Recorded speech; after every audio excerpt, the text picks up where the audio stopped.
I am convinced after some 60 years of reading and studying and talking with all the experts and lecturing and writing, etc., and many books and many hours of radio interviews, hundreds and hundreds of radio interviews. I started in 1959. That's 60 years ago. And I realized that the entire world was ignorant and ill-informed, and even as a child, even as a kid, I realized that when you ask adults questions, they have no idea in the world what you're talking about. So they'll give you some blank, pat answer that they normally give, which is their opinion based on what they've heard from other people, which told me that forget asking other adults, well, as a child, anything, because they're not going to know, they're not going to understand what your questions are. And one of the most important things that happened to me when I was a little kid, 7 and 8 years old, I was a Catholic, born and raised in a Catholic religion. And according to the church customs, a 7 and 8-year-old child has a special day in church, and there's a special church service for a child, and it's called confirmation. When you, as a 7-year-old, are going to be a confirmed Catholic, asking a child at 7 years old to be confirmed anything is ludicrous. But we were told, I was told in the class in the Catholic school, the couple of days before the confirmation service, that it's possible that the bishop who was coming to town to officiate over the service for the children, that he might ask the children after the service was over if they had any questions. Now that they are confirmed Catholics, he would try and answer the questions. And so we were told, if the bishop does that, if he asks, just remember, you don't have any questions, period. You remain quiet. And I thought to myself, even as a small kid, I thought to myself, my mother doesn't tell me what I can think. Who are you to tell me what I can ask and what I can't? And so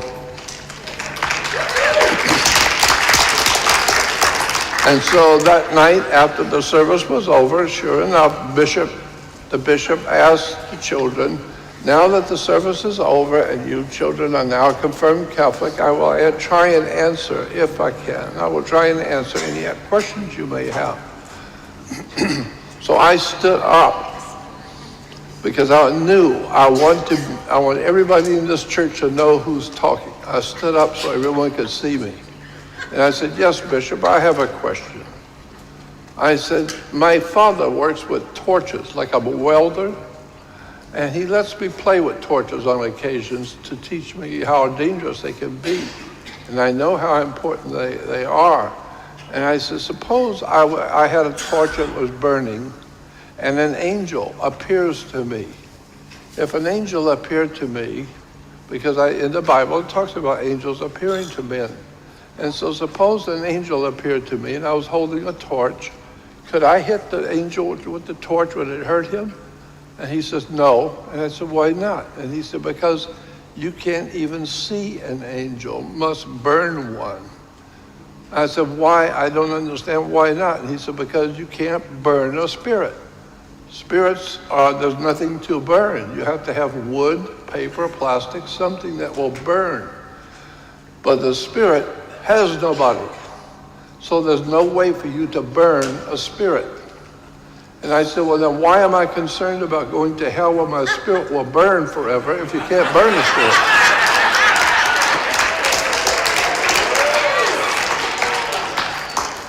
He looked at me like he was, like a deer in the headlights. And the little Catholic priest, very, very red-headed priest, standing very close to me, he said very loud for everyone to hear, sit down and shut up. And I thought, I can do that now. I've proven that this man doesn't know what he's talking about. So I began asking questions of adults, and I began to realize that adults do not have any answers. And the reason why is because their parents didn't teach them any answers. And the reason why the parents didn't know is because their parents didn't teach them. And so what we have is a continual repetition of people being born into this world, coming into the world as a baby, and knowing nothing and understanding nothing. And then they grow up and they have babies and they bring in babies, and more babies are growing up to have more babies. Eventually you'll have 7.5 billion people on the earth who have no idea why they're here, what they're doing, or where they're going, or where they're going to go when they leave here. So I decided that if I want to know, I need to do the research myself and start learning how to think. And being a Catholic, that's something you don't want to let people know you're doing. So to entertain myself, I used to drop Alka-Seltzer in the holy water.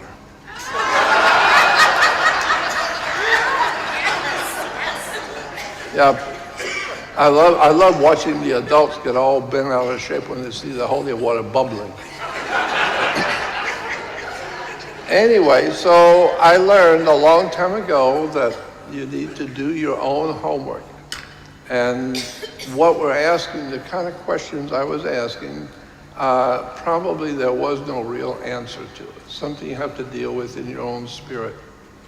And so later on in 1959, I became aware of the influence of secret societies, secret groups like the Mafia, La Cosa Nostra, the underworld organizations that operate all around us. They feed us, they give us our clothes, they conduct construction. The whole world, especially the world, that kind of world that we live in, is really run by organized crime. And in my opinion, the most criminal organization that's ever existed on the face of the earth, in my opinion, after 60 years of inquiring, I am totally sure it is the Vatican. The Vatican is the most incredible, corrupt, dirtiest governmental system on the earth. And it has impacted America, it's impacted our country and our government, and it's an incredible story. So I set for myself the goal of studying as much as I could every day about the secret societies that run the world. And that started in 1959. Later on, after a few years, I came across a man named Anthony Hilder. And Anthony Hilder was a very big name in Hollywood at the time. And he had produced a series of records, 33 and a third records, all three of them. And it was called Illuminati. And in it, he had another man named Myron Fagan explain how the Illuminati secret societies operate in the world today. And it was the most incredible subject I have ever heard, most outrageous lecture I've ever heard. If you would like to hear it, it's on my website. I have a copy of it. I put it on my website. My website is Jordan Maxwell Show, S-H-O-W. You have to add the word show, jordanmaxwellshow.com. And when you go on jordanmaxwellshow.com, you will see an advertisement, a little flyer, talking about Jordan Maxwell Research website. So you have to join the research website. And the reason why you have to join it is because I have lawyer friends who have told me, if you're going to tell the public things which you better be careful when you talk in public about, then you had better put it on a private website so that people have to join, which shows they want to hear. Because my lawyer friends told me, if you go to a restaurant and there's about 10 or 15 people with you, and you're sitting in the back of the restaurant with your group of people, whatever, at that dinner table, you can say anything you want about anybody. Call them any name you please, say anything you please about anybody. That's if your friends will accept it. But if you go on radio or go into the public and start talking that way, that's different, because government is empowered to protect the public. Therefore, if you're using terms and words and saying things about people that was very offensive, government can come in and ultimately shut you down, because they're protecting the public from hearing the truth or what you feel. And so I became fascinated with this subject of the Illuminati, and like I said, if you go on my website, Jordan Maxwell Show, and go to my Jordan Maxwell research website, that's a private website and you have to join it. And it's only a one-time contribution for a lifetime subscription. And if you go to the audio video part of my research website, it's called Audio Video, and click on it, the very first lecture you will hear is the one I heard in 1959 that changed my life. It was the most extraordinary expose of secret societies operating in the Western world and how our government really works. It was so incredible that it changed my life. And I've been going after this information for the past 60 years. And that's why I'd like to present to you today. So my lecture is on the exposing of the secret society called Illuminati. It has been featured in television shows, motion pictures, many books written about it. But I started talking about it back in 1966. Is my first year I started talking about the Illuminati. And since 66, it's now in movies and motion pictures, as I said, in television shows, all over the web and all over the world. And I'm sure that probably a lot of them have heard me talking about it, and it's really extraordinary. So the lecture today is I would like to expose what I consider to be the most incredible secret society operating on this earth behind our U.S. government, behind the United Nations government, and behind the world religions.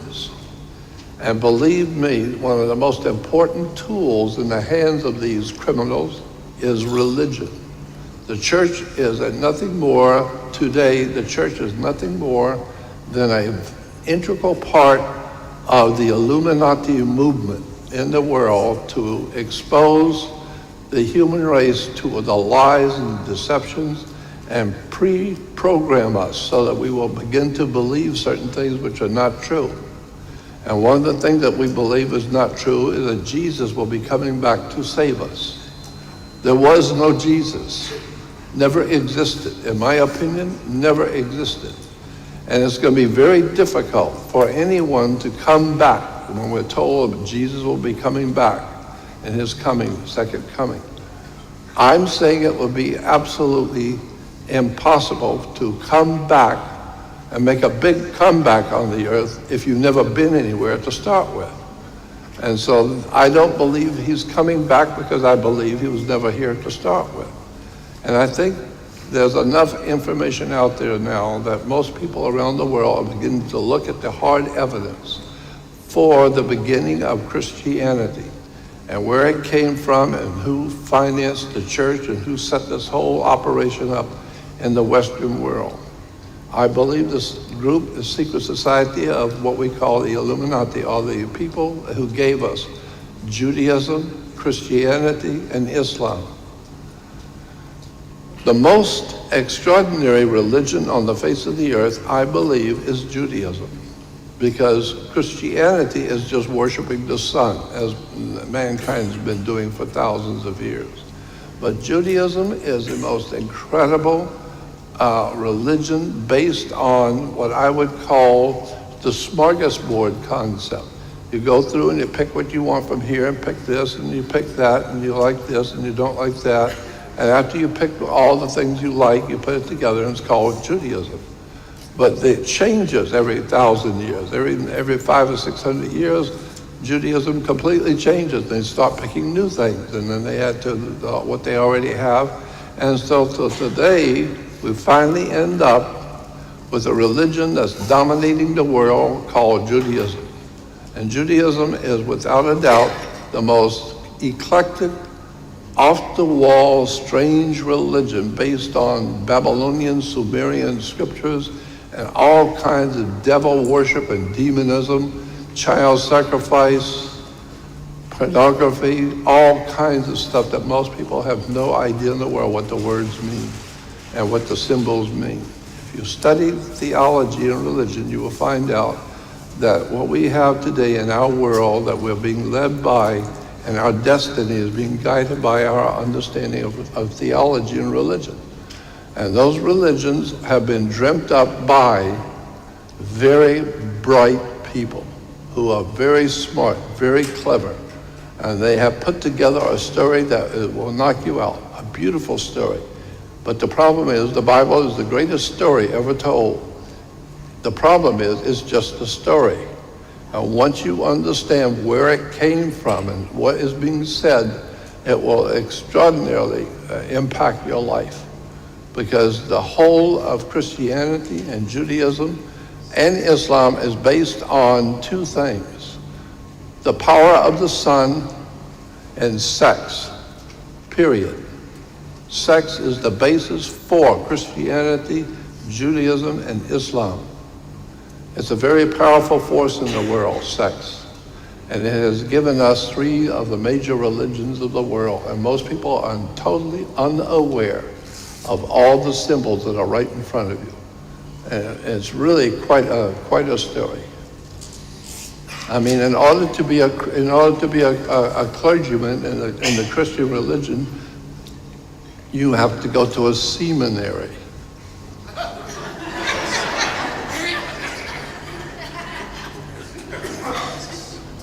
It's really incredible. And like I said, I could sit for 8 hours if I could and show you words and terms that are used in the Christian religion and Judaism, which are nothing more than what we would call pornography. Pornographic pictures and emblems and symbols and words. It's just incredible what the religions of this world have gotten away with.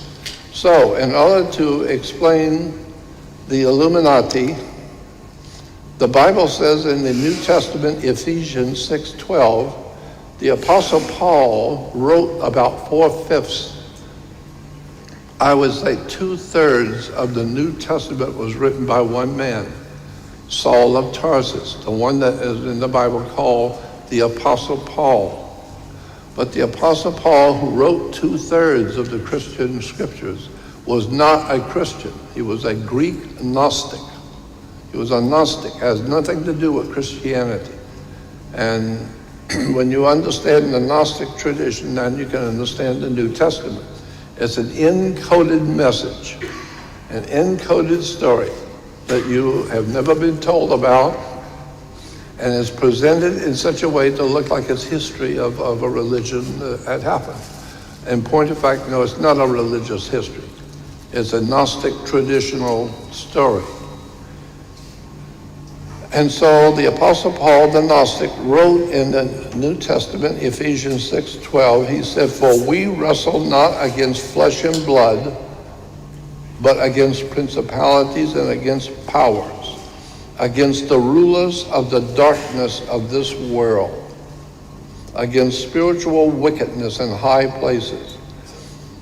When I heard a lecturer talk about this once, it caught my attention. When the speaker said, go back and read what it just said. We have a war not against flesh and blood, but against principalities, against powers, and against the rulers of darkness, which implication is that the ignorance of this world, totally ignorance of this world, is being ruled over. Somebody knows what they're doing, and they're misleading us purposely.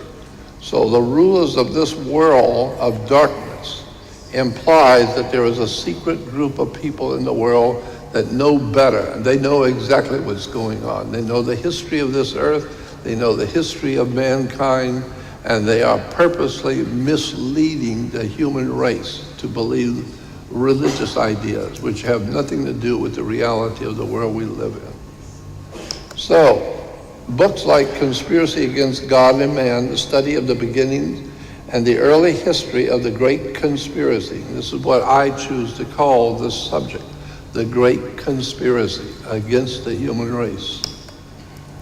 Woodrow Wilson, the 33rd president, I think he was, of the United States, said, "Since I entered politics, I have chiefly had men's views confided to me privately. Some of the biggest men in the United States in the field of commerce and manufacture are afraid of something. They know that there is a power somewhere, so organized, so subtle, so watchful, and so interlocked, so complete and so pervasive, that they had better not speak above a breath when they speak in condemnation of it." What the president is saying is that people who run this planet, the guys at the top, know that there is a very powerful secret criminal organization, like in your mind, like the mafia, like La Cosa Nostra, secret societies. And they are very dangerous and deadly. If you know about them, you need to keep your mouth shut. And I can tell you some stories you would not believe about the underworld. John Kennedy said, "There's a plot in this country to enslave every man, woman, and child. Before I leave this high and noble office, I intend to expose this plot." Yeah, this was 7 days before somebody exposed him to a plot. He was assassinated.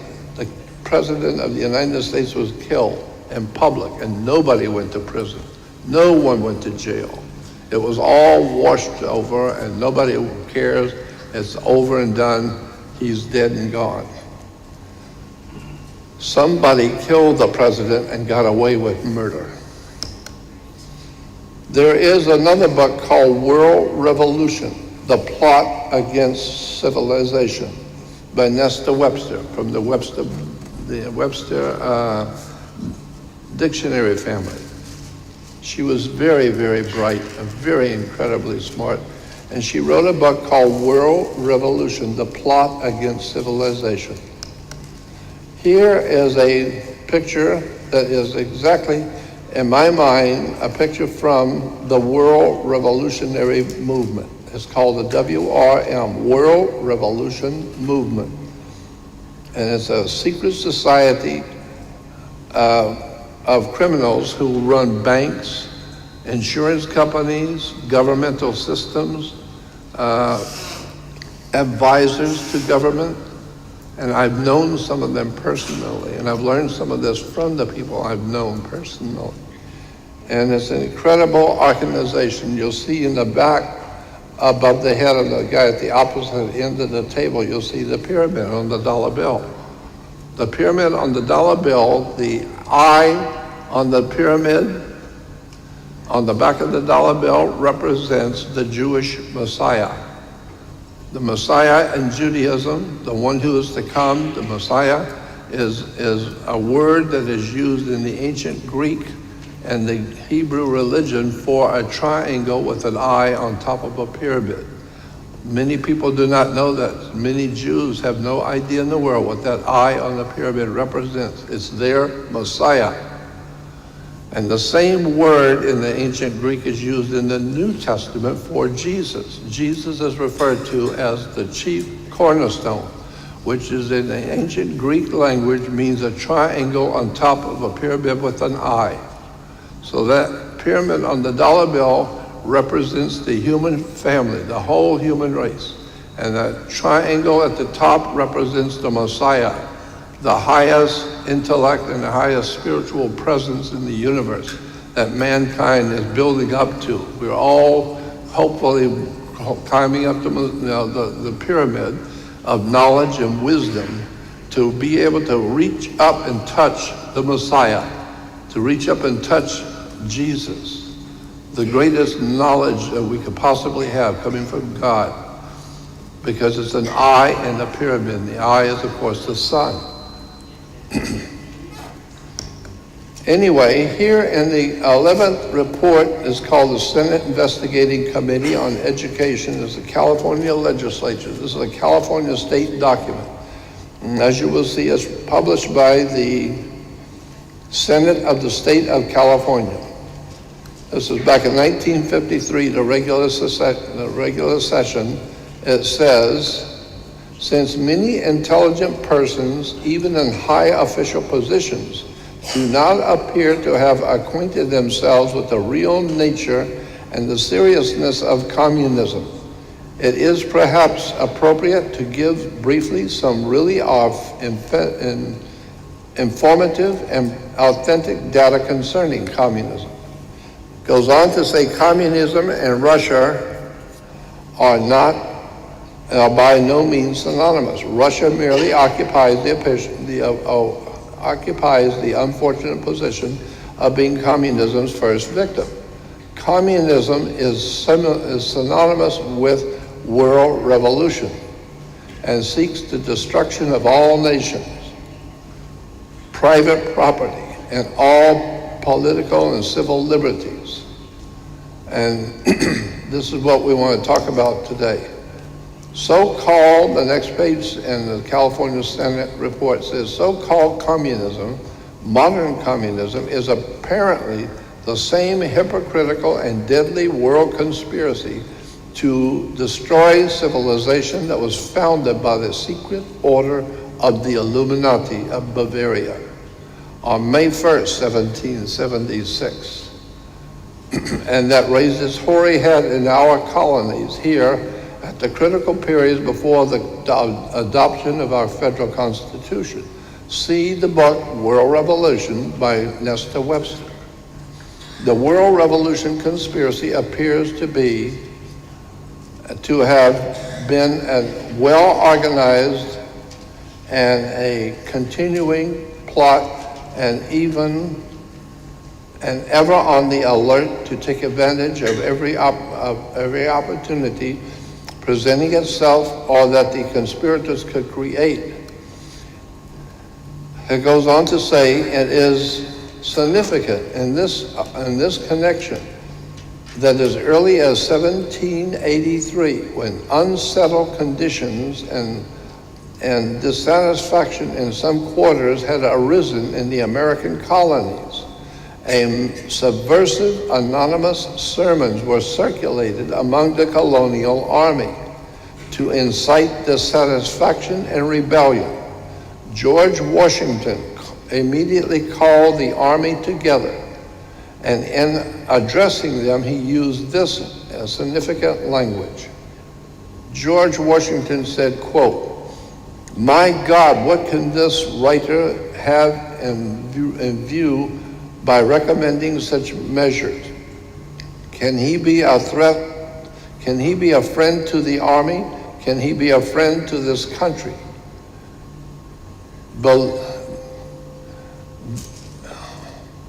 Can he be a friend to this country?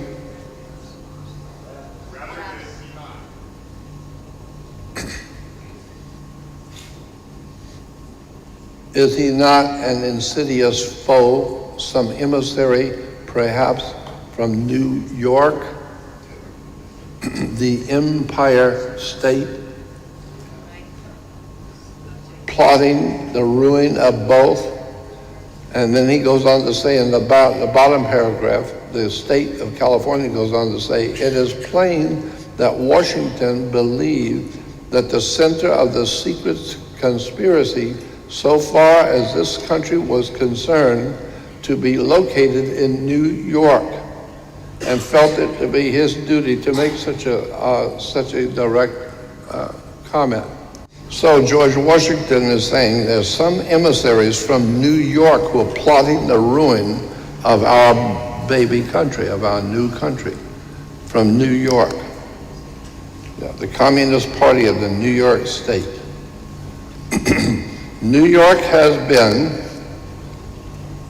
whether the center of this conspiracy so far as this country is concerned, has continued to use New York as its base up to the present time.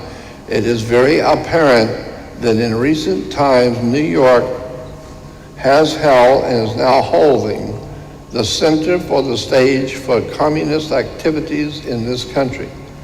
So we now see that the second paragraph goes on to say the recognition of May 1st, 1776 as the founding date of this world revolution conspiracy is not so difficult to understand when in recent times the rioting and bloodshed on a worldwide scale is all over the world on May Day. May Day. May Day is a revolutionary day to celebrate the founding of the World Revolution Conspiracy to overthrow governments of the world. I have been told by people who worked at Area 51, what are you talking about when you say Area 51? May Day is 5/1. January, February, March, April, May. May Day is 5/1. Area 51 is the revolutionary movements are there in Area 51 providing the research and the development of all the communistic activities going on in the Western world. Area 51 is a hotbed for otherworld research, otherworld life forms. I know that I've seen them myself, and so I know there's a connection between, ultimately, one day we will see the connection between the extraterrestrial presence in our universe and the world communist movement and the world Nazi movement. They are being led by spirits.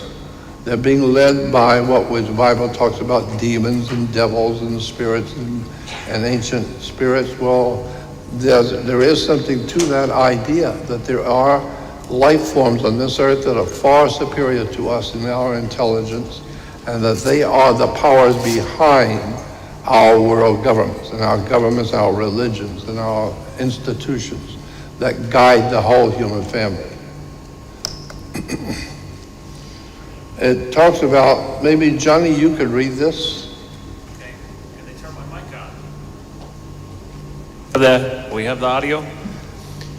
In issuing this manifesto, the communist conspirators evidently believed the time had arrived when, with the aid of ignorant victims, a worldwide takeover could be accomplished. But there were not enough ignorant victims then, and the expected coup failed. And it quotes, the communist conspirators thereupon conceived the plan for the future of supplementing the long-established secret conspiracy in existence since May 1st, 1776, with an unremitting public campaign for victims among the ignorant of all nations. And in an attempt to hide from view the underlying hypocritical conspiracy existing since May 1st, 1776, it was decided that in such public campaign, the Manifesto of 1848 should be heralded as the founding date of communism, and Karl Marx falsely proclaimed it as its author. Right. Again, we go back to the book, Conspiracy Against God and Man. It says, regarding these same secret and powerful forces, Benjamin Disraeli, who was the first Jewish prime minister of the British Empire, Benjamin Disraeli, the English statesman, gave testimony in the British House of Commons in July of 1856. And on that occasion, he said, there is in Italy a power which we seldom mention in this house. I mean the secret societies in Italy.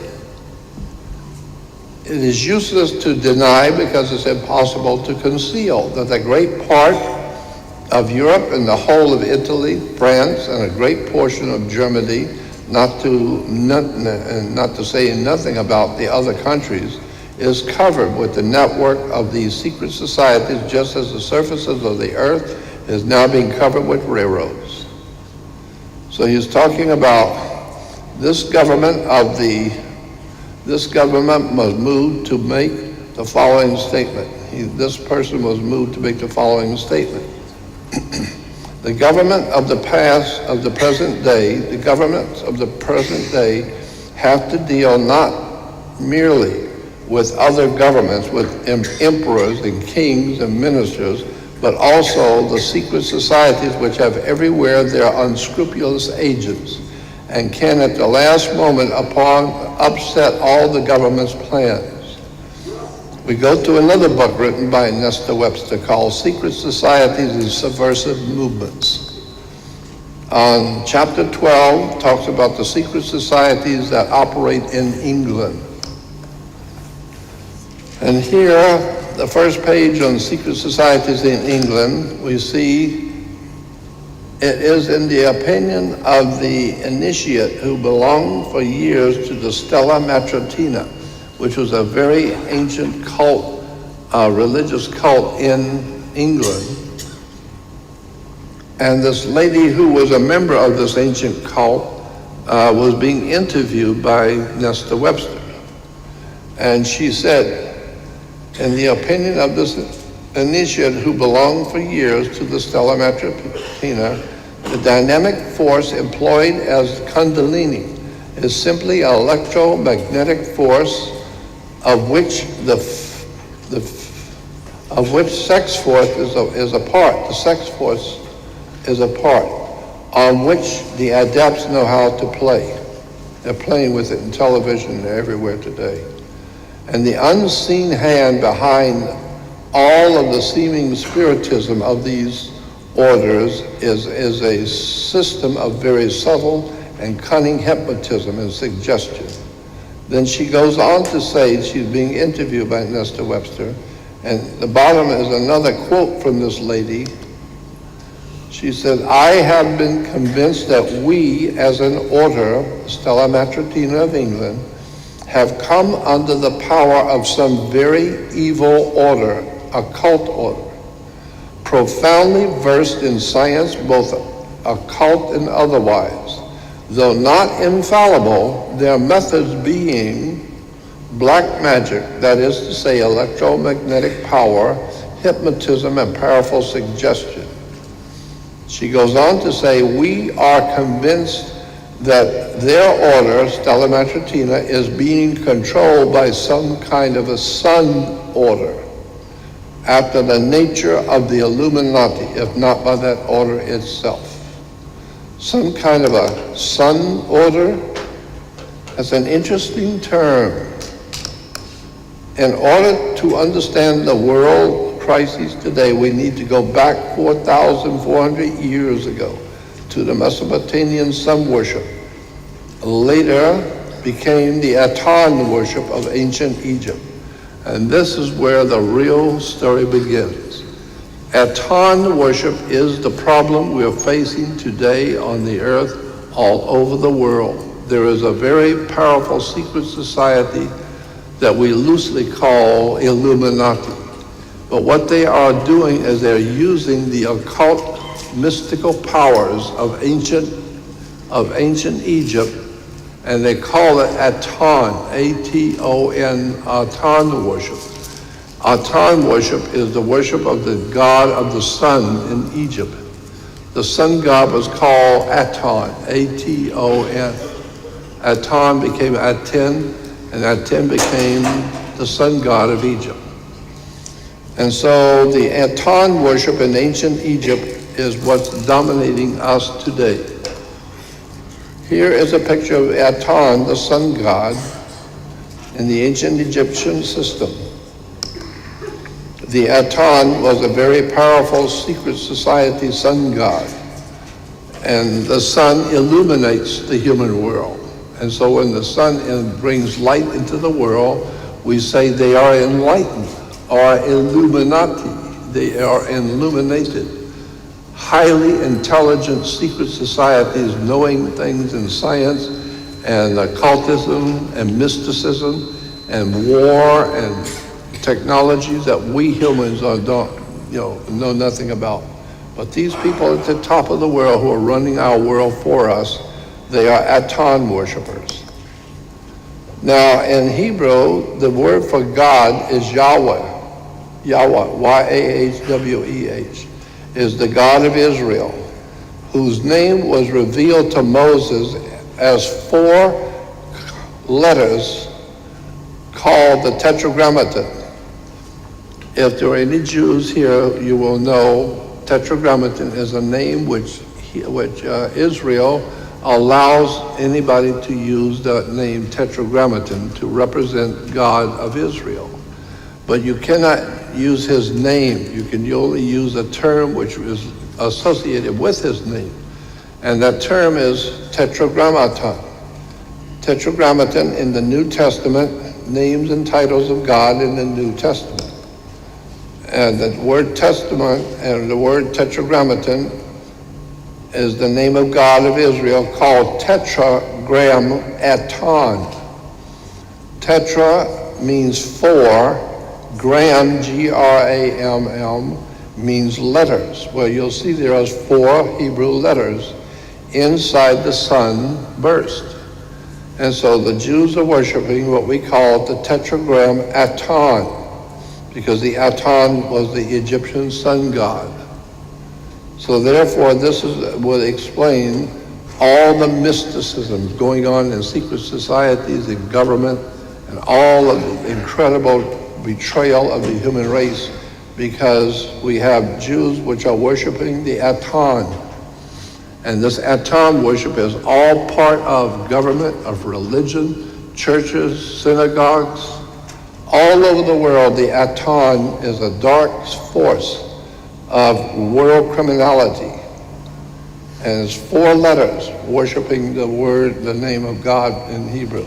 So it's called the Tetragram Aton. Let's talk about the sun itself as a powerful symbol. Thousands and countless thousands of years ago, the sun was obviously a very powerful symbol to the ancient prehistoric mankind. They didn't understand the sun. They didn't understand themselves, just as we don't today. But the sun dominated the whole of the earth. And so about almost 4,500 years later, today the sun symbol still dominates the world of mankind in every respect. So we see that the rising sun over the mountains is a very powerful picture in the minds of ancient peoples, because it represented the coming back of life, because it gets very dark at night and very cold and frightening, and it's only until God's Son comes and he returns. And so the question has to be asked, who owns the sun? Well, obviously nobody on the earth owns the sun. Well, if the sun is owned by someone, who would it be? And then you say, well, if you're philosophical about the question, or if you're inclined to be religious, you could say that God owns the sun. So therefore, God's Son is the light of the world. That's what we say about Jesus. God's Son is the light of the world. No, S-U-N is the light of the world. And God's Son is our risen Savior. Why? Because every morning about 5:30 he rises. And the sun is your Savior. Watch what's going to happen to the human race if the sun is ever gone. If the sun doesn't come up, we're dead in 3 weeks. So therefore, God's Son is the light of the world, and he is our risen Savior. And it's an incredible story about how Christianity was built up by the Illuminati and given to us when we were children, and we didn't realize that the Vatican was actually the center for organized crime. I don't know if I said this at the beginning, but the Holy Father in Rome is referred to as the Holy Father. And the Holy Father is the Holy Father because he represents God. He's the original Godfather. And so that's where we get Mafia, La Cosa Nostra, our thing, the secret societies in Italy, basically because the Roman Catholic Church is the answer to all the connections with organized crime around the world. The sun has always symbolized not only the light for mankind to see his way each day, but more importantly, intellectual and spiritual enlightenment of the inner soul or mind of mankind. So that's why we say, oh, it just dawned on me what you were saying. It just dawned on me. What do you mean dawned on you? It means that the sun, the light of the sun, just came into your dark, ignorant, ill-informed, and unread mind that you've been stumbling around the world with your darkness in your mind. And someone who is trying to intellectually, spiritually advise you and teach you something, we say, well, that person's brilliant. Well, if he's brilliant and he's trying to tell you how to think and trying to show you where things come from, then you say, oh, it just dawned on me. So we say things like, oh, I see what you mean. It just dawned on me what you're talking about. What do you mean dawned on you? Well, the sun just came up in my brain. I've just been enlightened. I've just learned something because I can see it now because the sun is up and now I can see what you're saying. So I can see what you're saying.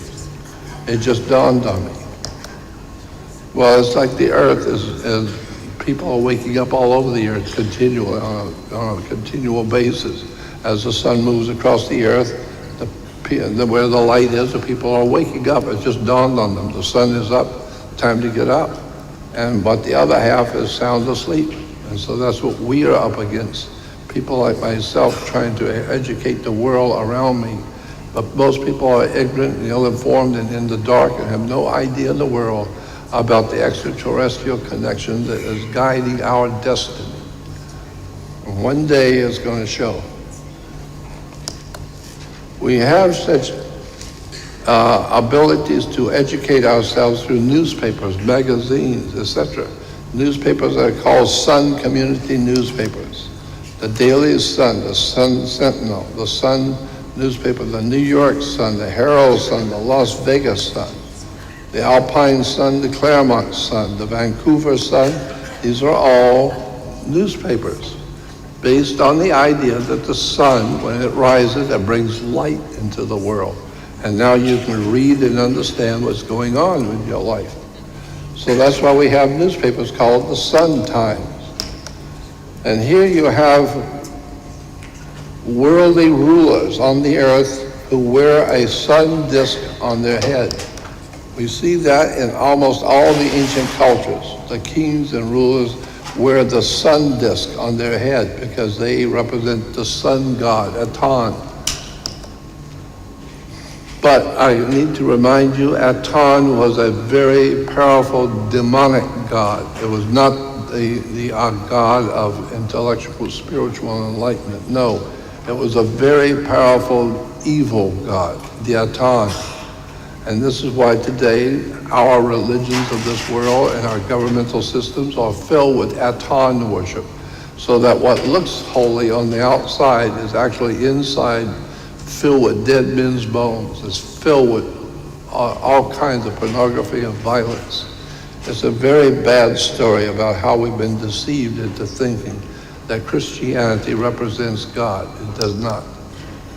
We have sun helmets that have been used in ceremonies in Central America and South America, people representing themselves as sun gods. And some of the people represent, and you always see the sun gods with the sunburst around their head. And Native Americans worshiped the sun itself. And so acknowledging the sun as the basis for God's enlightening the human race so we can see what we're doing each day is obvious. And this idea of a rising sun headdress goes back thousands of years. But for our purpose, we will go back only to the ancient Roman Empire. The ancient Assyrians used to have sunrise helmets, where you can see the sunrise on the helmets of the Assyrian soldiers. But the Roman Empire, when it was being developed, also had sunrise helmets to represent that they were worshiping God's sun, the light of the world. They are the bringers of the new dawn, the bringers of the new sun that will rise. And so the Roman soldiers and the Roman generals all wore sunrise helmets. And this is where we get, in the Vatican, the worship of God's sun, the light of the world. The Vatican is the biggest criminal organization on the face of the earth. You can tell that by how many mafiosi and gangsters would go to Rome and bow on their knees and kiss the ring of the Pope. The idea is you better bow on your knees and kiss the ring of the Pope, because if he decides he doesn't like you anymore, you're dead. You're a dead man walking. And so, in fact, the ancient Romans, in ancient Rome, there was an imperial Roman sun cult. And that's what we want to look at today. The imperial Roman sun cult in Rome, today we refer to it, it's still there, we call it the Vatican. And in the Vatican, you will see the sun as the back of the Vatican as the whole instrumentality of the Roman Catholic Church is based on the sun worship of Aton. Then we talk about the evolution of the imperial cult. The official offer of cult, of the word cult, to a living emperor acknowledged his office and rule as the divinely appointed and constitutional, because Caesar represented the Aton, the absolute God of power on the earth, and he was the epitome, he was the Godfather. Here you will see Mithra. Mithra was the imperial sun god of the ancient Roman Empire. And you will see Mithra in the ancient Roman Empire with the spokes around his head, obviously being the sun rays. And then the new sun god, Mithra, in Rome today is, of course, Jesus with the sun rays around his head. This is the same thing you will see in the Statue of Liberty, with the Statue of Liberty, with the spokes around the head of the Statue of Liberty. And so it all goes back to the ancient Roman Empire and the worship of the sun god. And in this book, one reference book about the ancient sun cult, it talks about the sun cult to the 1st century of Europe, the political background, the establishment of the cult of Solus Invicti, and the dogma being taught, the continuation of the cult of Solus Invicti. Solus Invicti was Solus, the sun, and Invicti means victory. So the sun was always going to be victorious because he dies at night and is gone. And so the prince of darkness comes out. The one we call the devil, he's a prince of darkness. He doesn't come out till it gets dark. And so in the Egyptian system, the god of the darkness, the prince of darkness was referred to as Set. And they realized in Egypt that the world does become dark at sunset. So he's the evil sun who is named Set. And so the invincible Mithra was a Solus Invictus, which means he's victorious. Every morning he will rise again. He may have been chased away and died at night, but he will come back and he will rise again. And so he's always going to be our risen Savior. Dios Solus Invicti is the true Roman sun god. Now at this point we need to point out that in all cultures the sun was and still is represented by the eagle. For example, the eagle is a symbol for the rising sun and its glory and power. The strong link between eagles and the sun can be traced back to the ancient times and the ancient empires. The sun was always associated with eagles because the eagles fly high and they have incredible eyes that can see everything. So the ancient people said, well, that's what the sun does. It flies high, it can see everything a man does. So God's watching you. And here we have Caesar. And you will see on his breastplate the sun god, Aton, the sun god. And beneath him is the eagle, which represents the sun god in Rome. In the Second World War, his Benito Mussolini's fascist coin on the left, and on the American side, the U.S. fascist coin on the right. It's almost identical. It's because America is the new Roman Empire. America is the new empire of Rome. Why? Because Caesar, in the history books, it would tell you, if you go back to the history books, every morning Caesar would get up and would, quote, go up on the hill. So we know that the Roman Senate was up on the hill. It was called Capitoline Hill. This is what we have. Every morning the president gets up, he goes up on the hill. What hill? Capitol Hill. That's what it was called in Rome. So therefore, Caesar now is officiating over the empire on Capitol Hill, the Roman Senate.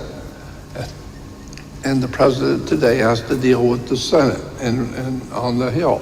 So we're talking about the same identical government, because when Caesar left Europe, Caesar took over all of Europe.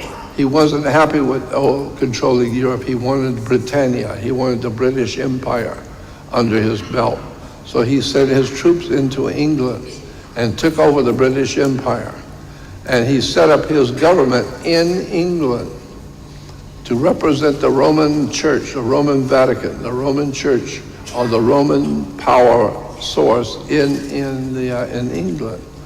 And where was that? What city did Caesar use as the center for his powerful government in England? He chose York, England.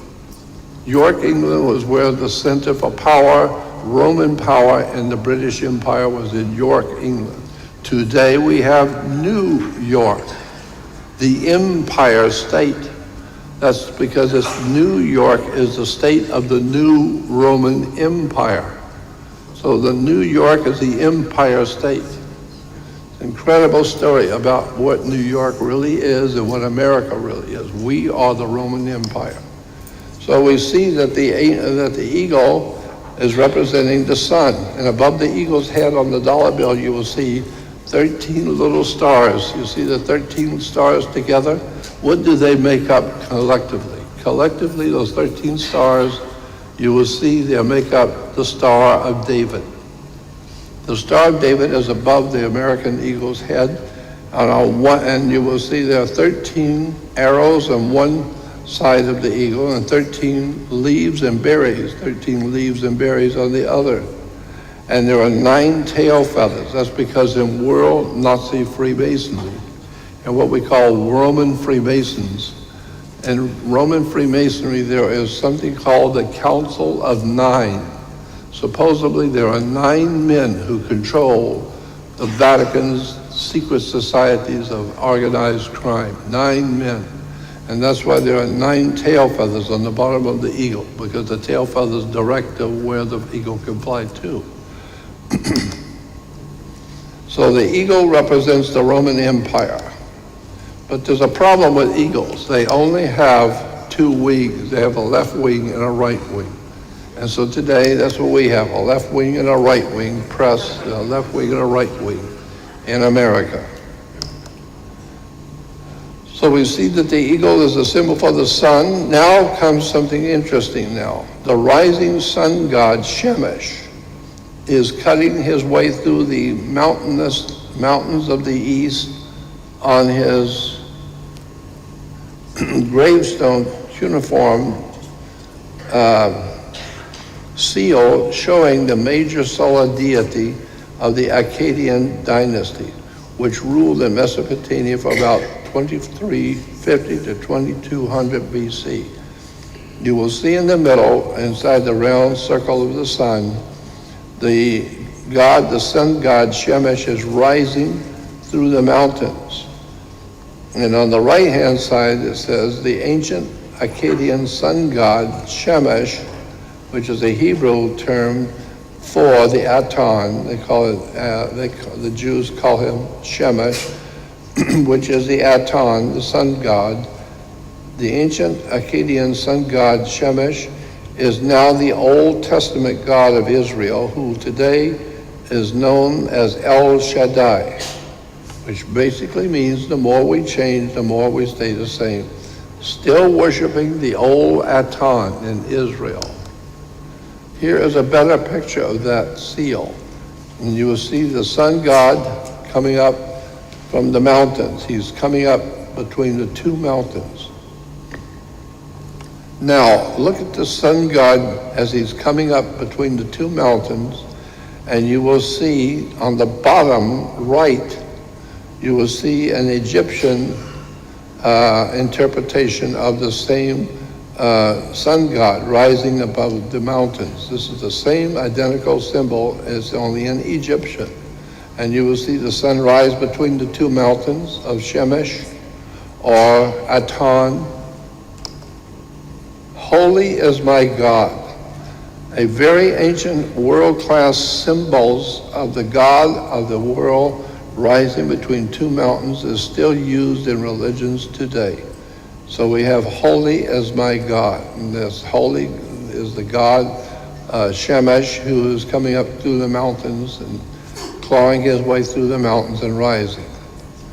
What's interesting, though, is this idea of the sunrise between two mountains. You watch this.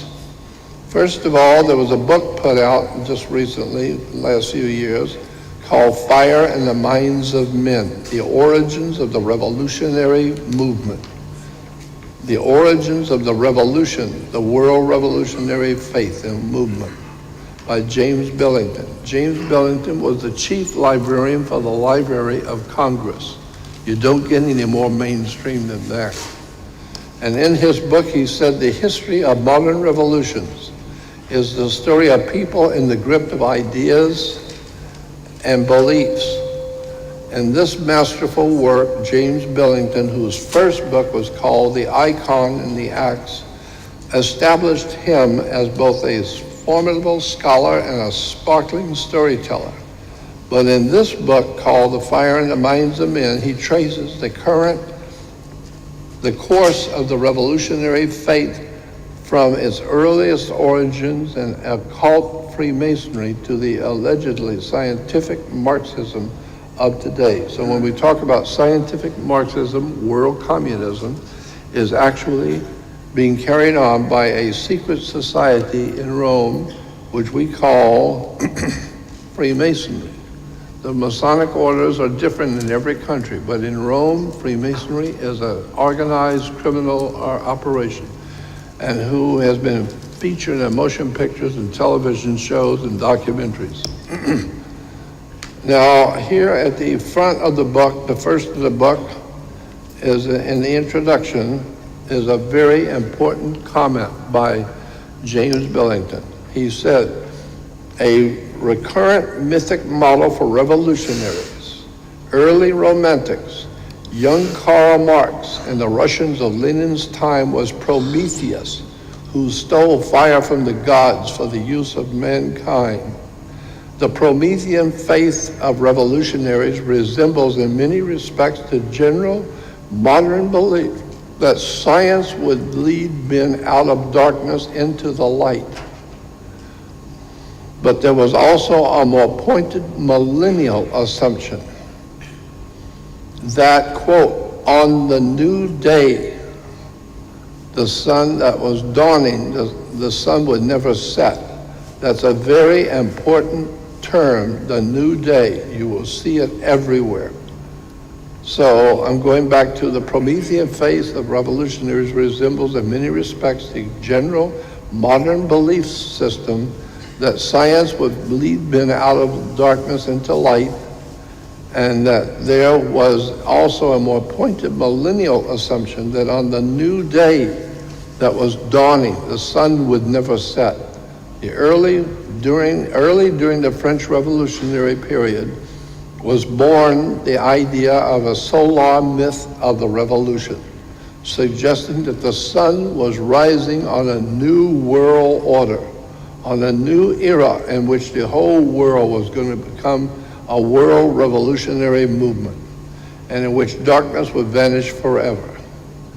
The image became implanted at the level of consciousness that simultaneously interpreted something real and produced a new reality. The new reality that they sought, the French Revolution sought, was radically secular and stringently simple. The ideal was not the balanced complexity of the new American Federation, but the occult simplicity of its great seal on the all-seeing eye atop the pyramid over the words Novus Ordo Seclorum, which is the Latin for New World Order. And that's what the Pope is always talking about, the coming of the New World Order. We should all work toward the New World Order. That's world communism being promoted by the Vatican, financed and organized by the Vatican. Here in New York, you will see Prometheus, who stole fire from the gods and brought it down to earth. The idea is that Prometheus was a god who could go into heaven and hear what the gods of the universe are saying and what they're going to do. And then he would take those secrets from the gods and quietly come down here to the earth and tell us how to form our Illuminati to control our earth, just like the gods are doing it with our whole creation.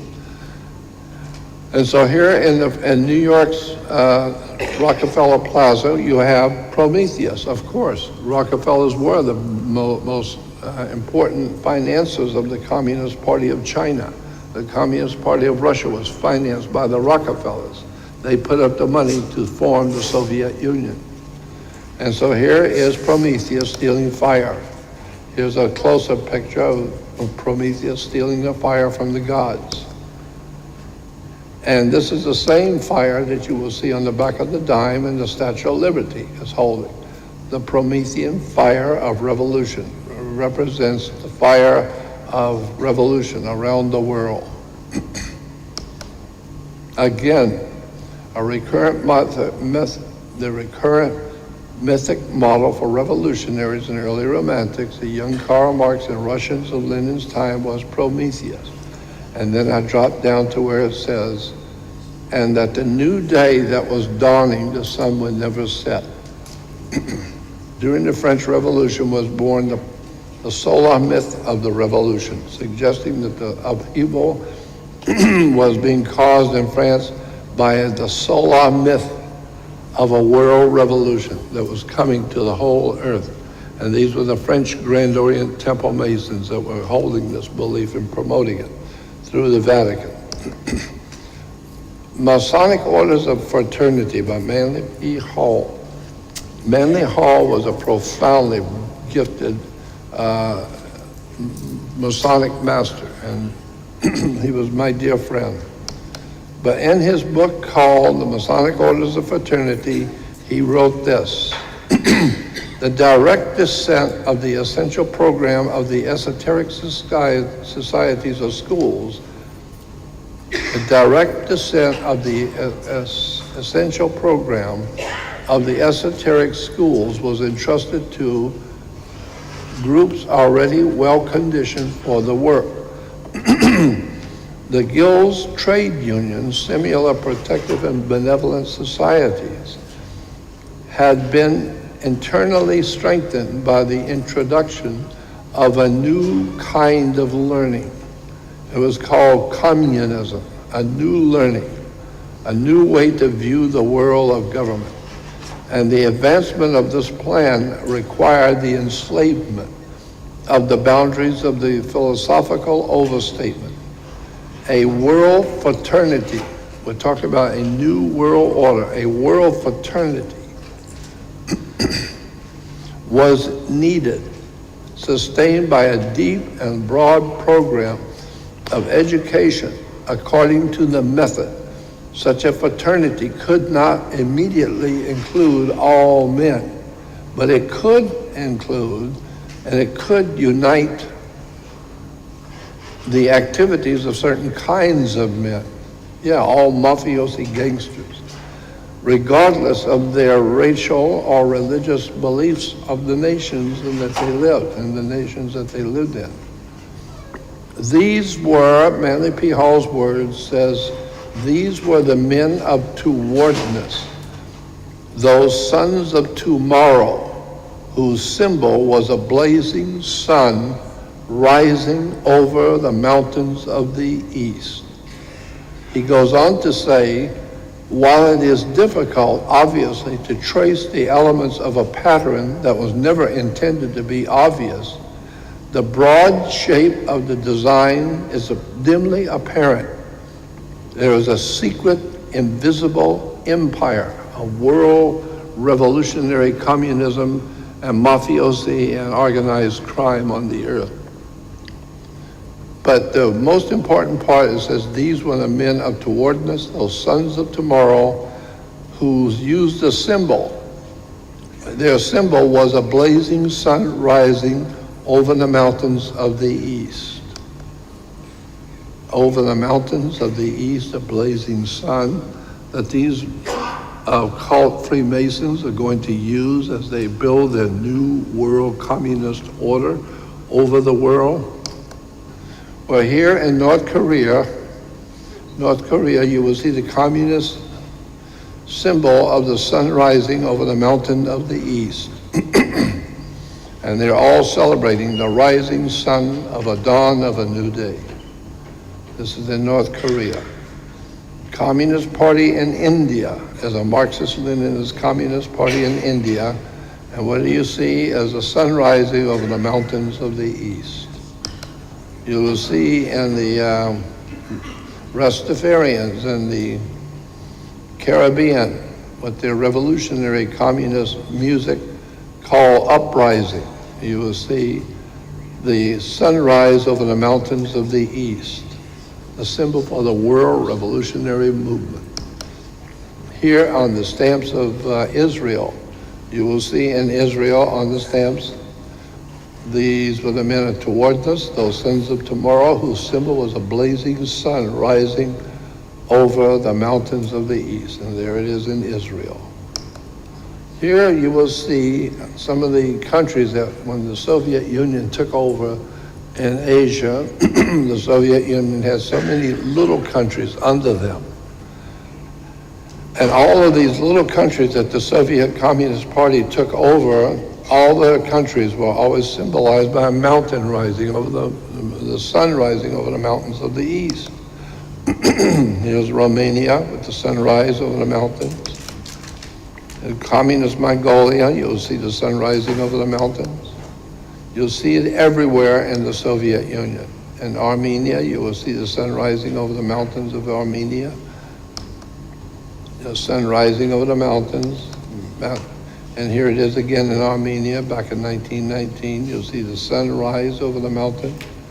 It's a symbol for the world revolutionary Masonic order, who's operating out of the Vatican, operating purposely to overthrow the governments of the world and to bring under subjection all of the peoples of this world under a communist regime, under a one world government with absolute power over the whole human race. You will always see the sunrise behind the mountains and all communist symbolism of the different countries that communism has taken over.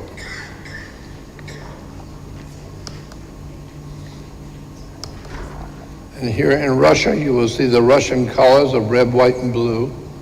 Most people don't know that the new Russian colors, official colors of the Russian Federation is red, white, and blue.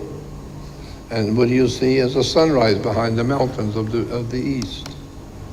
So we see it everywhere, the concept of the sunrise behind the mountains representing the world revolutionary movement.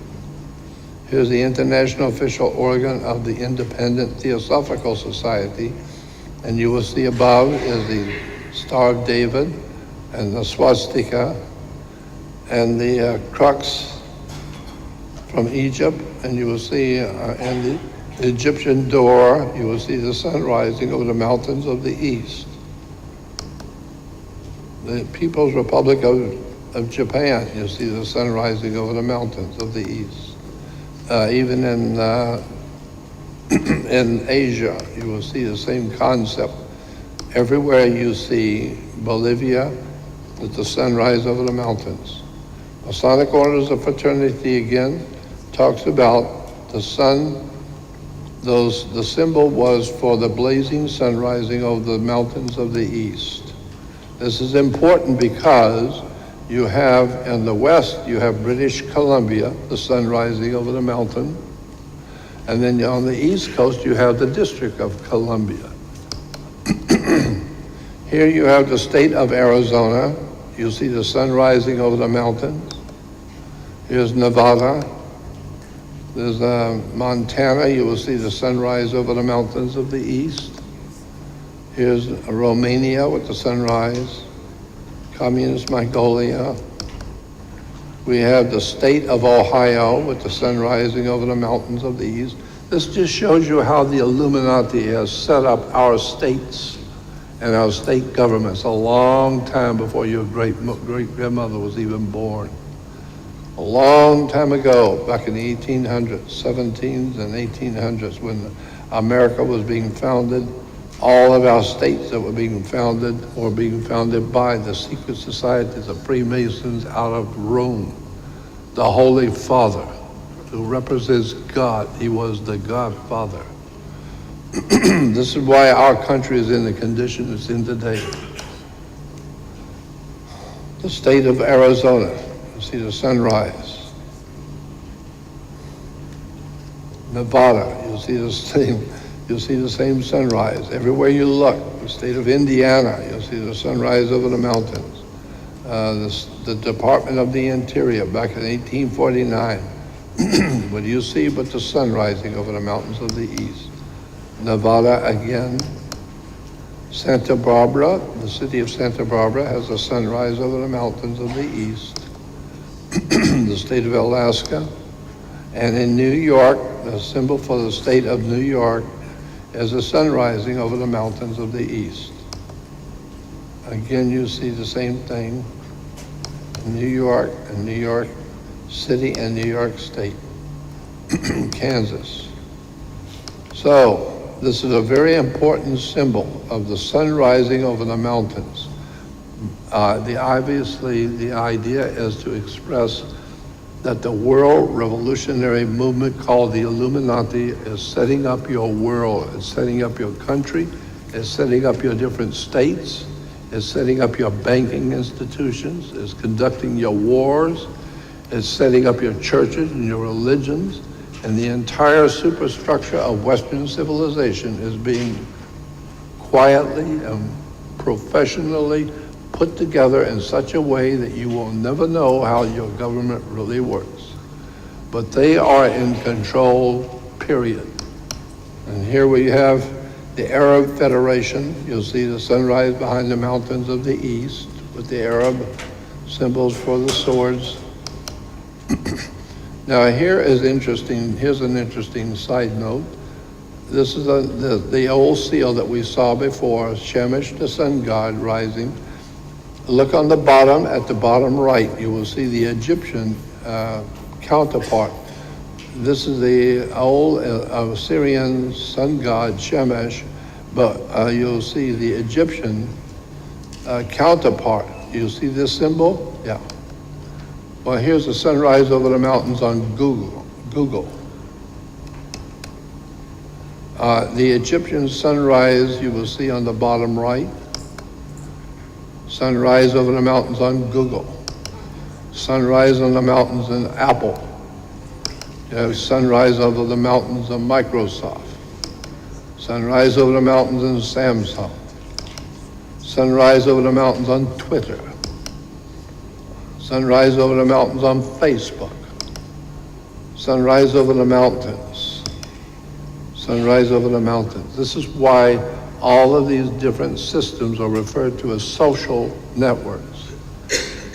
Why? Because it's socialism. Socialism is referred to as the USSR. When there was a Soviet Union, it used to be called the USSR. USSR for the Soviet Communist Party was the Union of Soviet Socialist Republics, USSR.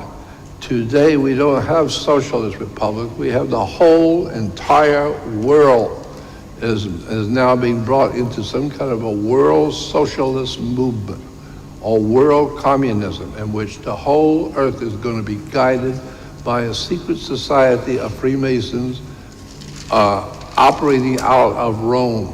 As far back as we can go back in history, we can see it came out of Rome. And the new day that was dawning the sun would never set, the new day. Well, here's the Soviet coat of arms back in 1923. The 1923, when the Soviet Union was being founded, they had the Soviet coat of arms. All countries must have a coat of arms. So back in 1923, we have the Soviet Union. The World Communist Party set up the Soviet Union, and it says in the dictionary, the Soviet coat of arms, left, graphically presents the dawn of a new day for the entire world. I just said that before. The new day is dawning. And so the Soviet coat of arms graphically presents the dawn of a new day. And here we have Hillary Clinton running the dawn of a new day for Hillary Clinton, a Soviet operative in America. And they are the people, B.O., Barack Obama, O.B.O., and Clinton. They both are crying about Trump colluding with Russians, when they are themselves Soviet agents operating inside the United States.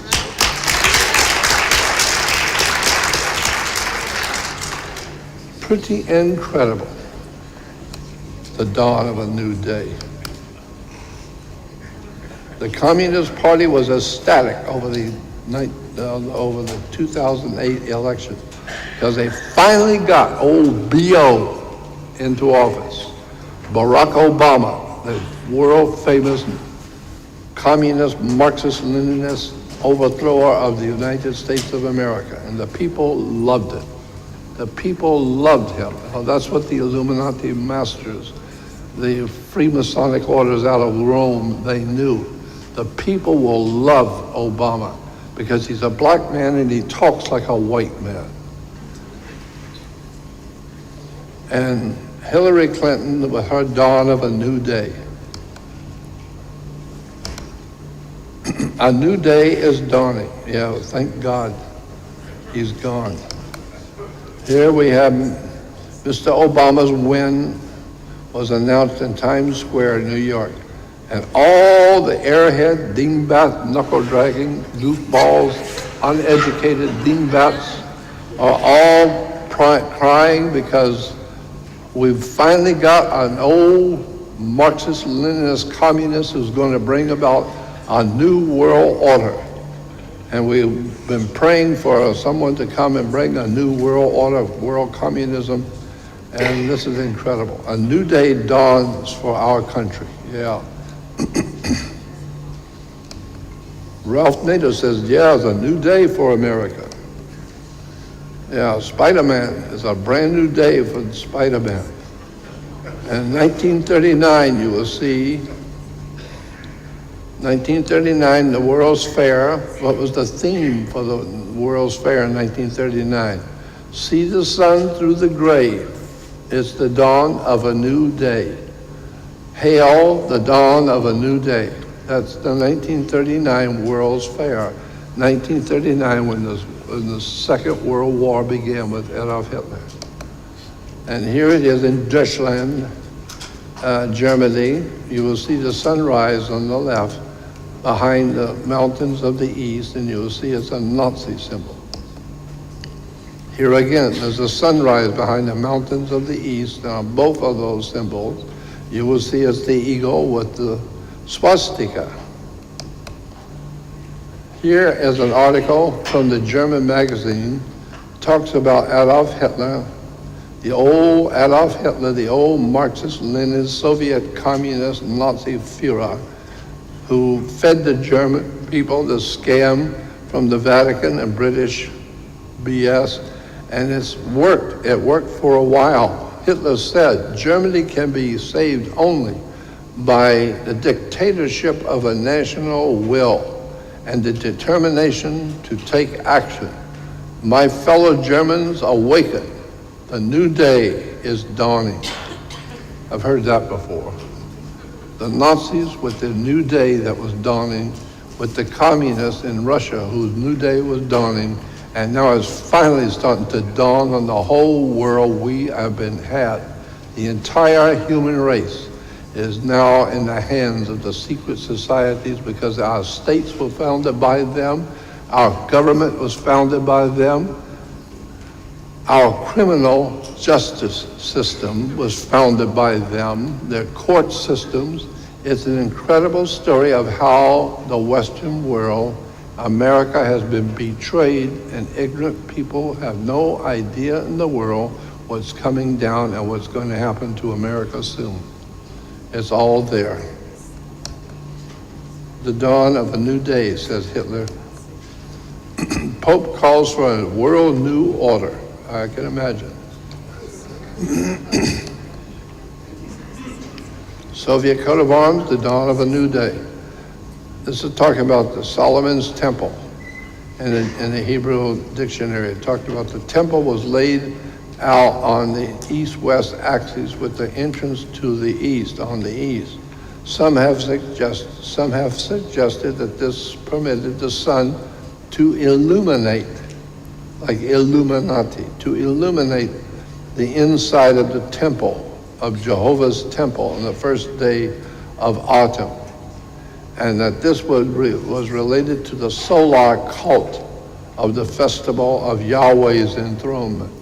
The sun god Aton, tetragram Aton.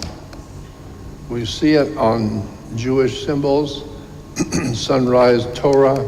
We see the pictures of sunrise, sun worshiping Jews in Jerusalem, worshiping God's Son, the light of the world, our risen Savior, the church and the religions in general. We have global spiritual communism. And the masters of this world realized our incoming world government will be called God's kingdom. And God's kingdom is going to be the same old stuff that's always been pushed from day one. God's kingdom will have the symbol of a blazing sun rising over the mountains of the east to represent the coming of the World Communist Party to rule the world. Here you have pictures within the Christian church of the sunrise over the mountains. Christian challenge, you'll see the sunrise over the mountains. The whole idea of Christianity is based on the sunrise over the mountains of the east. Stained glass, where the hapless father is showing his wife and the children, see, here's what we're going to be crawling on our knees to. The Masonic Order of Italy, under the Holy Father, who represents God through the world Godfather, who's going to bring about the new day and a new dawn of the sunrise. And Jimmy Carter, oh Jimmy, in a speech in Plains, Georgia on the dawn of November 3rd, 1976, Jimmy said, "I see the sun rising on a beautiful new day." A beautiful new day, Jimmy Carter. No wonder our country has been raped and plundered and our laws are trashed and our future is being trashed. So we have something called the New Day, which is CNN. I call CNN the Communist News Network, the New Day. And so the New Day is presented in CNN, and what is the inside of? It's inside of a red square. That's what in Russia, they have a red square in the Soviet, and the Soviet government, it's in the red square. And so this whole idea of the dawn of a new day for the entire world is coming about. Nearly a dozen big Republican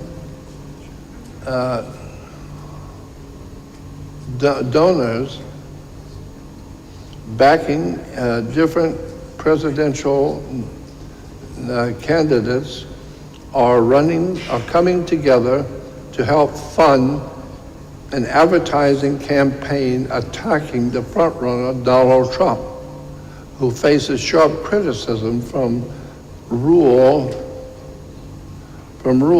this week for his inflammatory comments about Muslims. Matthew David, a spokesman for the group planning this attempt by the Super PAC, calls the new day for America. And this is where is going to be supporting the Ohio governor, and this whole new thing about to overthrow the President Trump is being guided by an organization called the New Day for America, the World Communist Movement. Now, Karl Marx, we know, has been called the father of communism. He was the father of nothing. He didn't come up with communism. It was the Illuminati Freemasons. But here in this article in the encyclopedia, it says Karl Marx said that for society to change into a communistic society is going to take a transitional period. It's going to take a little time for us to get the people prepared for accepting a new world order in their government. No more freedom, no more of that bull crap of freedom and liberty and justice for all. That's over. We got a new government coming in, a new world order in which everybody is going to crawl on your knees to the emperor. And you better get yourself in line with the new government. And so Karl Marx said that for a society to change into a communist government, that's why we have old BO with the change you can believe in. Yeah, the change is changing from American to a communist new world order.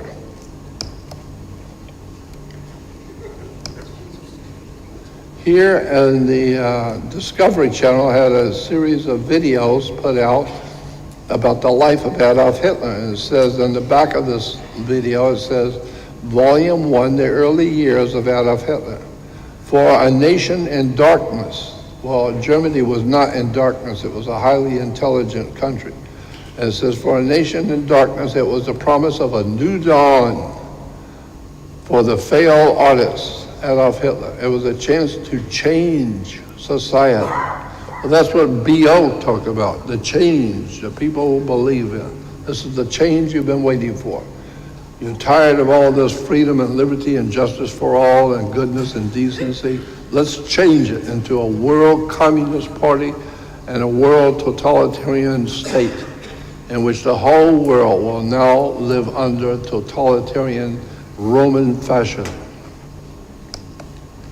The dawn of a new day, communist crap, was not new, of course, but back in 1939, we see the World's Fair was called the dawn of a new day in New York, 1939 World's Fair.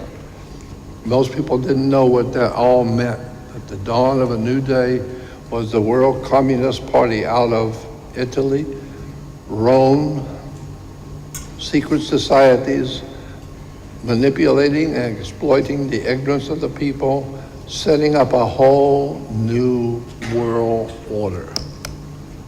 Dawn of a new day.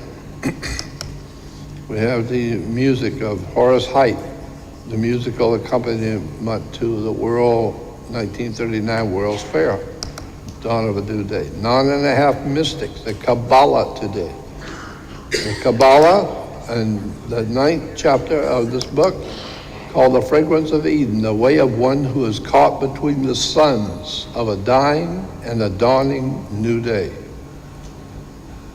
It's all part of an ancient Jewish religion based on the Aton, the god of Egypt, the god of the sun. And here you have Socialism, as dreamed of by Karl Marx, cannot be entirely brought about by comprehensive systems of state ownership and by the leveling of wealth. If that were done without the spiritual leveling, the result would be the same as you largely suggest. These were two people talking about, can we have this new world order of the world revolutionary movement take over the entire earth without the churches, without religion? No, you gotta get the churches involved. You get the people in the churches involved to support the World Communist Party. Oh, okay, if that's the case. So here we have Christian television and radio stations with 14 hours of Christian teachings. You will see the first program is called The Dawn of a New Day. The New Day Community Church, sunrise behind the mountains of the east. The New Day Community Church of Nazarenes. It's a new day dawning. So get ready and get on your knees and be prepared to accept the Lord in the new day which is coming. The new Messiah, a new order on the earth. You always see the sunrise behind the mountains of the east. The churches have bought into this stuff big time. It's a new day.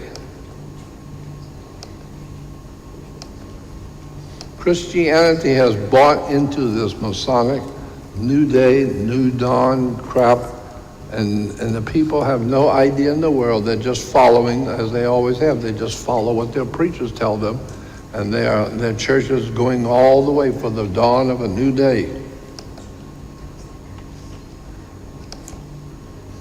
Here's a daily Bible study. We need to study about the dawn of a new day. New Day Christian Church Fellowship.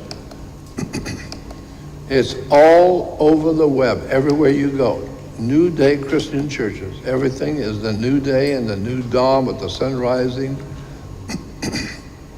And Jesus, of course, is the sun who's rising. He is our risen Savior.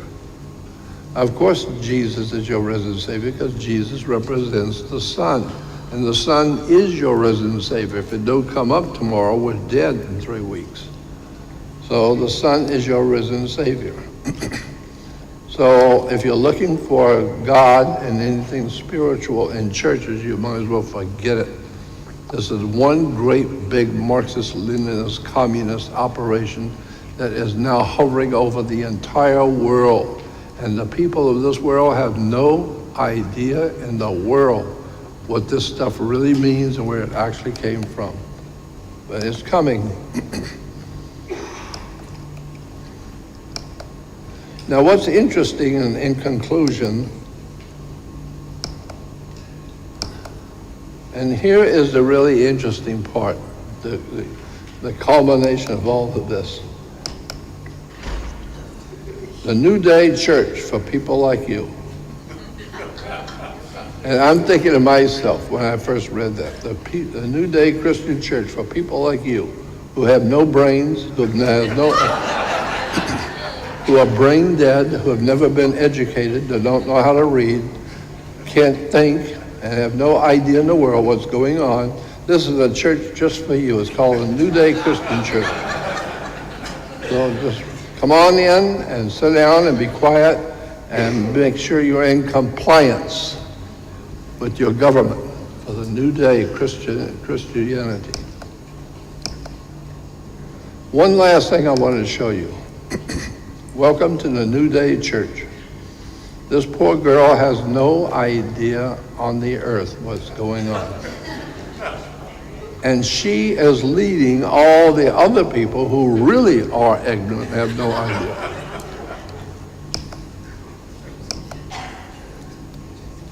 So we can say that the Communist Party, the dawn of a new day for the world of Christianity is over. The churches are now fully in the hands of the Masonic order out of Rome. This is why the Vatican and the Roman system of Freemasonry, operates throughout the whole world. And the people have no idea in the world what the symbols mean and where it came from. But this is what's important as from me, from my point of view. I do this little piece in on the end. Back in the 1980s, early 1980s, there was a television show about aliens who came from another planet and came here to this world and wanted to take over the world of mankind. And they were reptilian aliens. And they presented themselves as the saviors of the human race. We come here to save the human family, to protect you and to give you new technology and all these wonderful things we're going to do for you while we're eating you. And so the television show was the original miniseries called V. Do you remember this? Did you ever see it? Yes. Okay, now V was redone a couple of years ago. A couple of years ago, ABC, this was originally on NBC. ABC, equally as bad as NBC. I always say ABC is all about communism. NBC is nothing but communism. And CBS is a communist broadcasting system.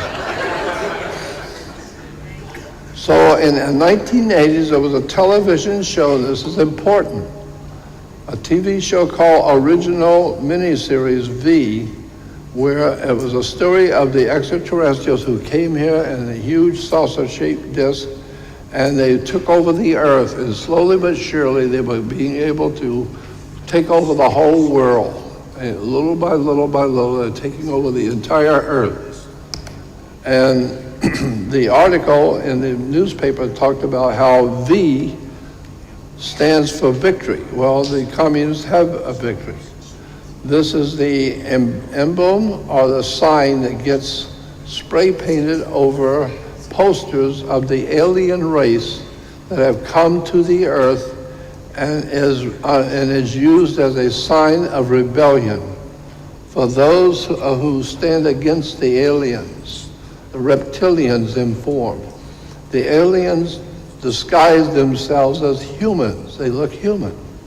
And in order to pull them off their guard, pull the people off their guard, the aliens look like beautiful humans, and they've come here to help you. They're going to help you like Jesus. They're going to help you like the church. And what they're going to help you, you'll see. They claim that they are in need of a chemical substance on our planet and ask for our help to produce it. In return, they offer to teach us about their advancements in science and technology that the aliens have, and little to the humans' knowledge. The reptilians are in fact stealing our water and cryogenically freezing humans to transport them back to their planet for food. That sounds about normal. The series centers on the efforts of a journalist named Michael Donovan and a group of rebel fighters who try and save the planet by fighting against the aliens. So if you remember that show, it came on back in 1980 called V. Well, ABC also created the show just recently. And here it is on ABC Network. The TV series called V. And V in the magazine is being advertised. It says ABC has released this full new preview of V, which is the re-imaging of the 1980s miniseries about the world's first encounter with an alien race and what the aliens call themselves the visitors, and have a seemingly friendly agenda and may or may not be covered for something more malevolent. So ABC has redone the television show V.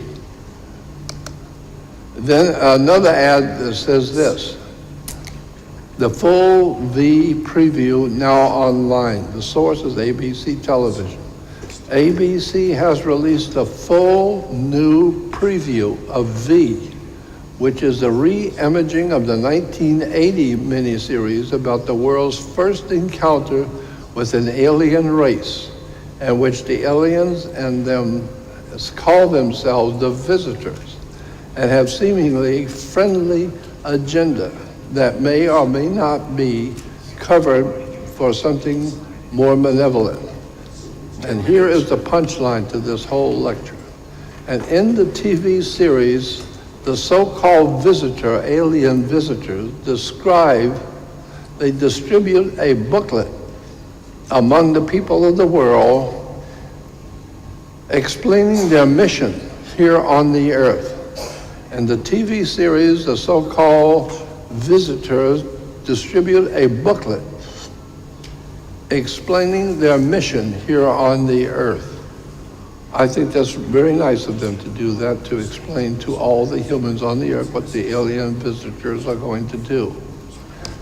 Here is the pamphlet they're distributing from the V television, The Dawn of a New Day. This is ABC Television promoting world communism and the video V. And they're telling us that it is the alien visitors who have put us up to this crap and who are misleading the entire human race. About 10 minutes. 10? So, the bottom line on this is we have been had, the whole human race,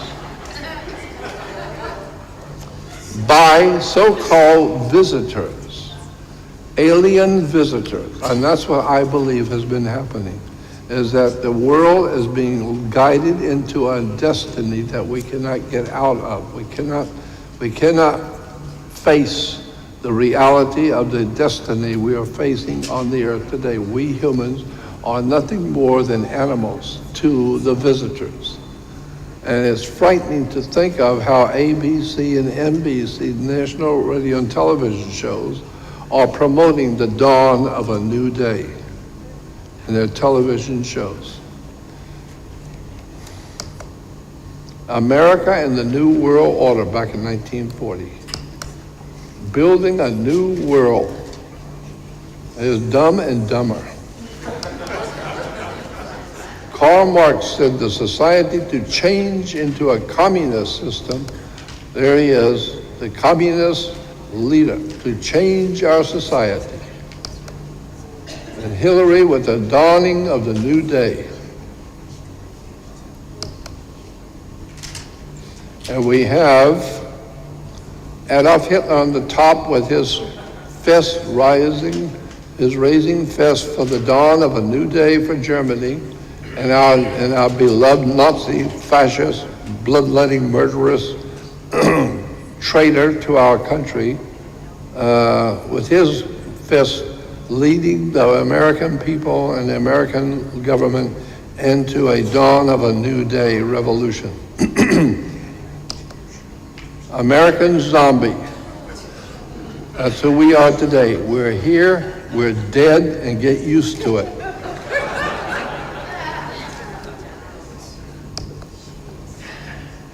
And here is Adolf Hitler giving the communist symbol, the salute for the World Communist Party. And we have Miss, what's her name? Debbie Wasserman Schultz, the head of the Democratic Party. Miss Schultz, a nice Jewish girl, with her hand raised with Adolf Hitler for the dawn of a new day for the American people. My God, these people are horrible. We need to wake up and let the world know that this is not going to work. All over the world, humans know that there's something very bad coming, and something very bad is in the wind.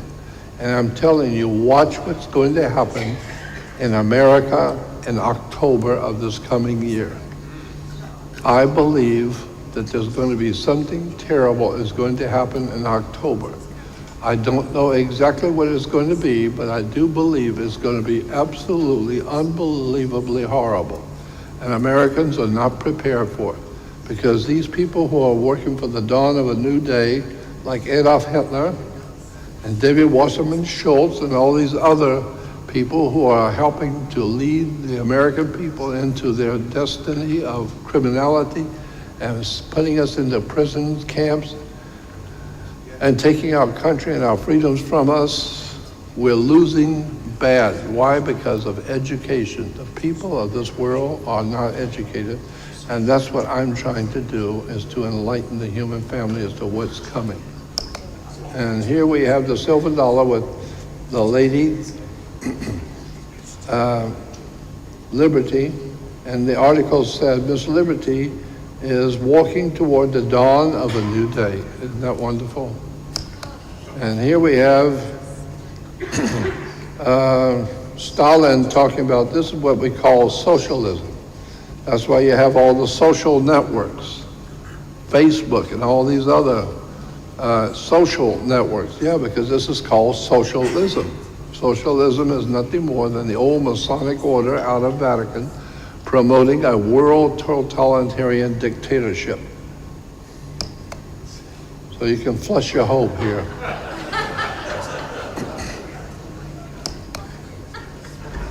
Who is behind the world communist plot to destroy civilization around the world? The guys who are really behind this stuff in the Vatican is a special group, and you need to know who they are. Here they are. They're called the Jesuits. As far as I'm concerned, the Jesuits are the original men in black.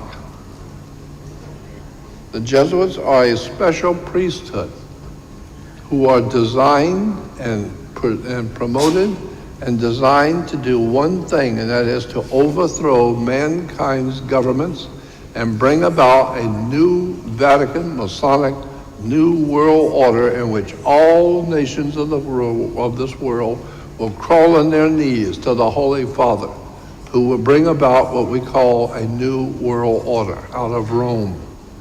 This is what we're now dealing with, a group called the Jesuits. Jesuits, purveyors of world violence since 1540. World violence by the Jesuits. The secret plan of the order. Books that I have had in my possession about understanding the secret society of the Jesuits. It's even called the Jesuit conspiracy. Code word Babylon, danger in the Vatican, the sons of Loyola and their plans for world domination. The Jesuits out of the Vatican.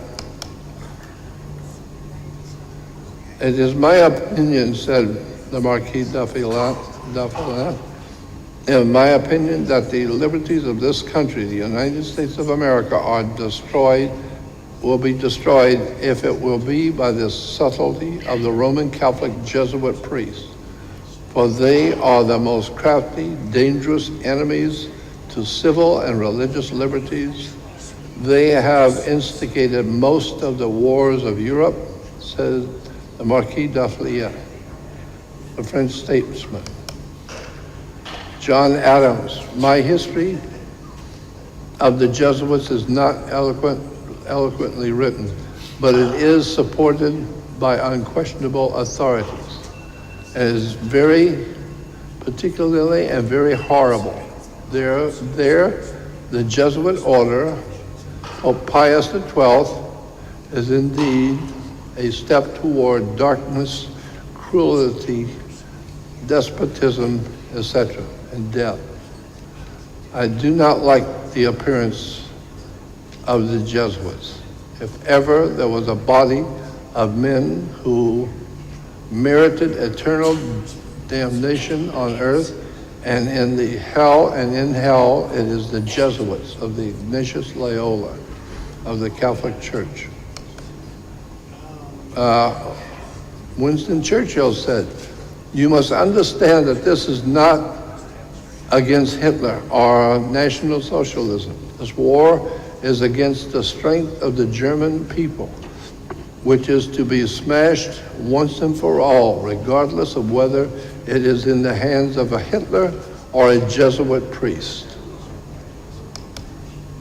Abraham Lincoln said, "I feel more and more each day that it is not against the Americans of the South alone that we are fighting.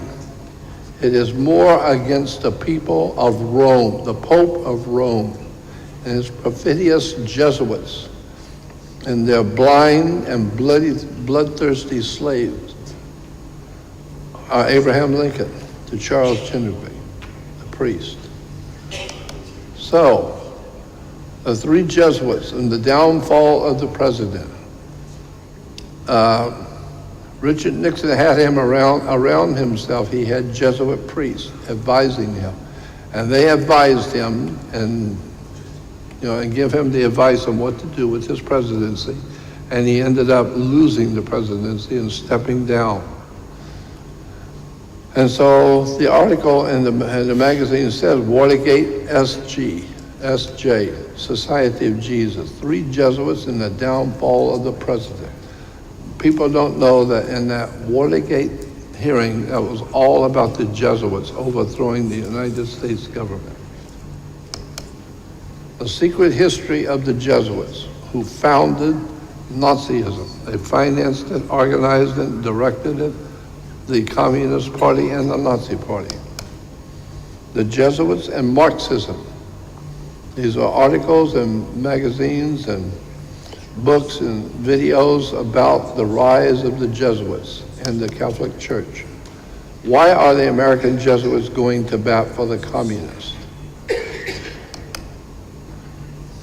And this incredible old man is a Jesuit, leading the Jesuits, and if you find out the stuff that he has pulled himself, the incredible stuff that he has done himself, and how absolutely, without a doubt, is so incredibly evil.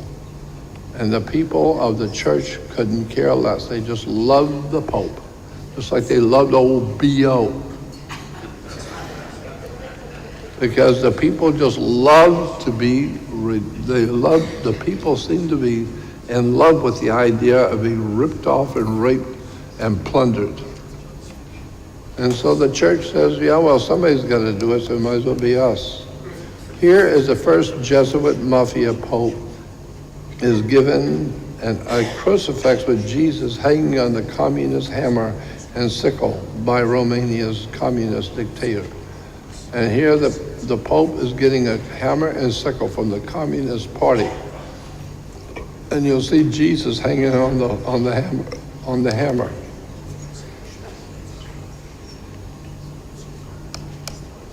The Jesuits were organized by the religious zealot Ignatius Loyola. They have been identified as the controllers behind the U.S. government. They are themselves merely lieutenants of the cult of Anton. The imagery of their emblem leaves us in no doubt as to their occult history and their agenda. A new world order under the coming Son of God. And here you will see the two official Jesuit priests, one's blue and one's red, and that's what we're told that our country is being divided between blue and red. The Jesuits are behind our political processes and our governmental systems. I think that we are being taken over by extraterrestrials. In Europe, they have statues. Incredible. Here's Jesus, blue and red. Jesuit priest, and you'll see Bush on one side and the other dingbat on the other side.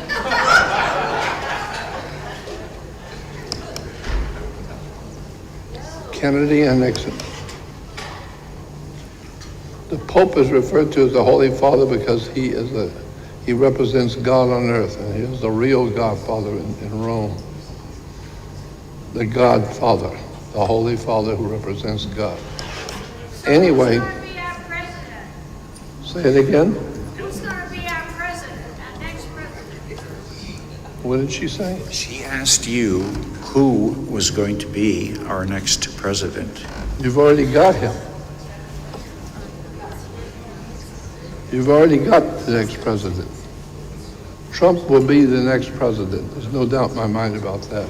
But it's going to really be very, very difficult because they are planning on some kind of an international movement against Trump. And there's no doubt in my mind about that. He's going to go through some terrible times because they are trying to overthrow him and get him out of office because they know that he knows what's going on and he knows who the enemy is, and they're trying to get rid of him because they know that the next election is going to be really tough. So I believe that we're going to see some terrible things happening soon. And I want to thank you for putting your time, and thank you for listening to me. Guys, I don't know how many of you have had a chance to come up and take a close look at the Caesarean Award. But it is truly a beautiful work of art. It is hand-designed, hand-crafted, and hand-built. There's not another one in the world like it. And every year we're going to make another one, and some one person will get a Caesarean. Now, the idea, our designer was Larry Noble, if I didn't mention that, our good friend and supporter. Thank you. So, the Caesarean is not a best of anything award. It's just an award that is given to one special person to recognize their decades of research, seeking truth, and then their decades of disseminating those truths. Pretty simple, but also kind of really big. The winner of the 2020 Caesarean being awarded to Jordan Maxwell.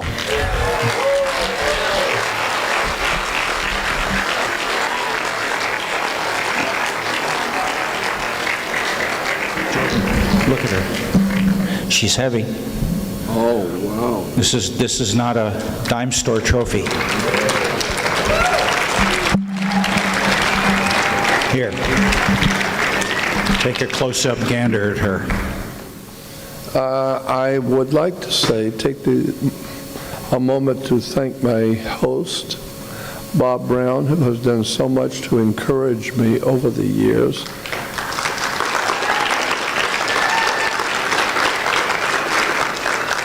I've spoke at so many of his conferences, and I always seem to have some sort of an otherworld experience being with him. Things just happen around this kind of an event. And I've had so many incredibly interesting experiences. I'm not bragging, but I tell you this one, but I think it's important to understand the kind of thing I'm talking about when I say interesting experiences. I had a friend of mine that lived in Los Angeles, up in the hills, up in the canyon, and the far north of Los Angeles, up in the hills in the canyon. And he invited me to come up and spend a long weekend. And it was a 3-tier home on the mountain. And the top was a guest bedroom, a guest room. So I took the top room. And I asked my host if it would be all right if I bring a friend, a young friend who was visiting me, and bring him up with me. And he said, sure. So I have a young friend who was in Las Vegas who had come to visit me. So the two of us were staying in the top of the house at the third bedroom. And in the middle of the night, he and I decided that we would go up on the roof and overlooking all of Los Angeles with all the lights. It's beautiful. It was a warm night. So we went up and sat on the roof, and we were sitting and chatting about UFOs and all that kind of thing. And for some reason, which I shall not ever understand why, in the middle of the conversation, I looked up in the sky and I said, Almighty God, if you can hear me, would you please let a meteor hit this mountain right here? And all of a sudden, boom, a meteor hit the mountain. It hit it so hard, all the lights went on in the canyon. People wondered, what in the world was that? I was amazed. Right where I was pointing, a meteor hit exactly there the moment I said that. And I don't know what the implications. I don't know what the implications of that was. I'm just saying that's pretty strange in my book, to be able to look into the heavens and ask God to do something, and the moment you say it, he did it. I've had many experiences, and the greatest experience I've had so far is the fact of being able to speak to an audience, because I don't consider myself being very important. I consider what I do to be just a love of my work. I love secrets. I've always been interested in the dark secrets of life, and I knew that this world is filled with a lot of dark secrets. And I know that most people don't know those secrets, and that's what I want to do. I want to make people aware of all the things which are going on around us that we don't really see. And that, I would hope, would make most people appreciate life and the wonder of being alive, because we're not here alone. There are other life forms here on the earth with us, and there's so much to learn about the world we really live in. So again, that's the reason why I'm here, and why I do what I do. Just out of a love for the intrigue of realizing that we are living in a world filled with strange life forms, and we're just one of them. I believe, it's just my belief, I believe we humans were planted here a long time ago from out there. And that out there, the life that's out there is generally like us, walking on 2 feet, 2 legs, 2 arms, a head, the body. I think the life forms out there are probably like us. But being in different areas, there may be different colors or different personalities or different races and concepts among the peoples that are out there.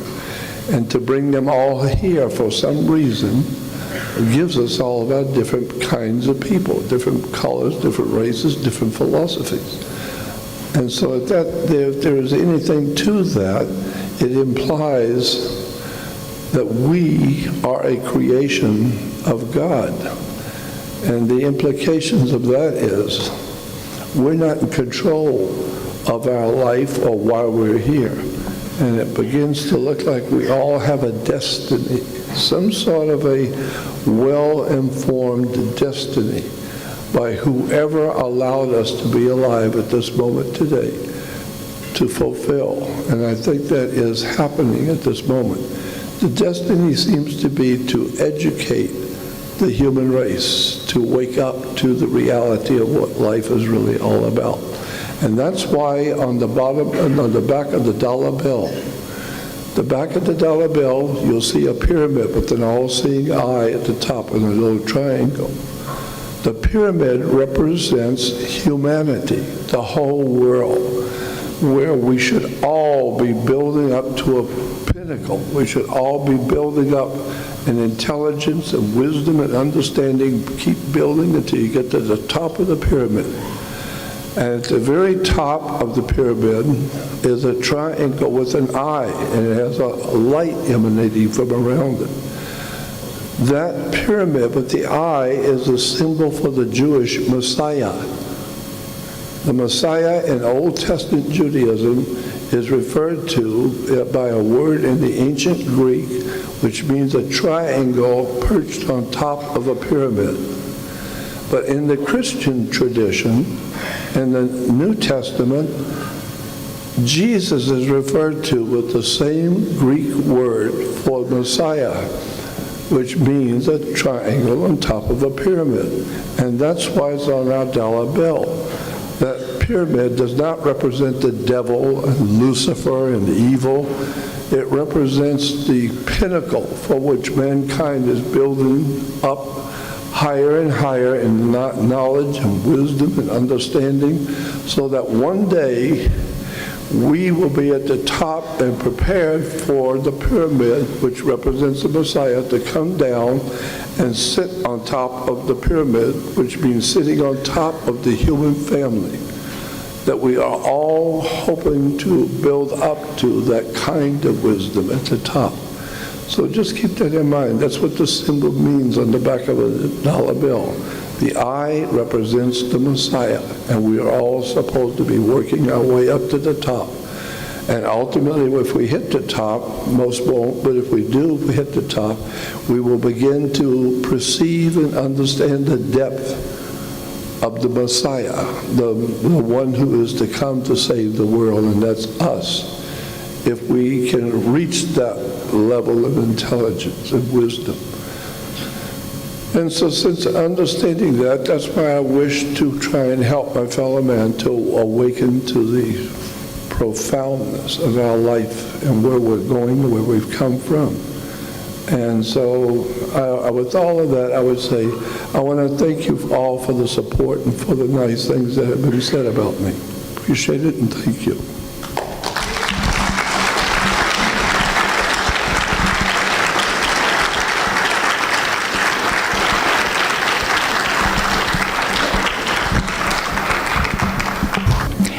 Can't think of anybody that is more deserving of the first Caesarean than you, for sure.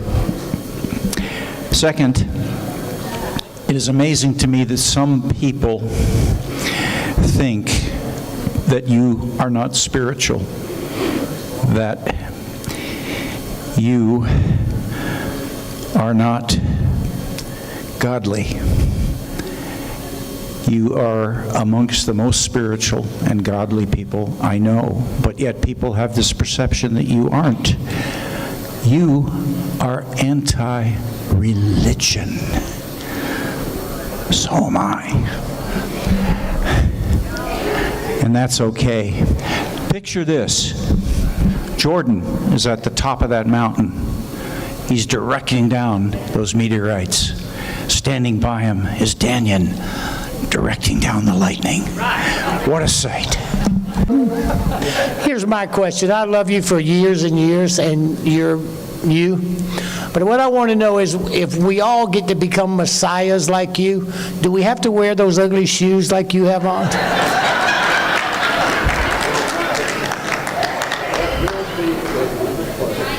That'll be a requirement to become a messiah. No socks. No socks. But here's the point. All the years and all the stuff that you've created, and all the enlightenment that has inspired so many people, I appreciate you, and I want to thank you for it. And I want you to give me and Jay that trophy. Because Jay and I think we deserve it more than no. I would just like to thank you for your wonderful lecture the other day. It was very enlightening. A lot of the stuff you said, I basically already knew, and there's a lot of things that I didn't know, and I am grateful that I was able to learn it. In fact, I wish most people that I know, colleagues and family, are mostly Christian. I really, really wish that they could have been here to listen to it. It would have been a real wake-up call for them. But regardless, I'm grateful for your lecture, and you said that you're towards the end of your life, but I think you still got work to do, and I hope you do it. I mean, you've definitely lived long and prospered, so may you continue to live long and prosper. Thank you.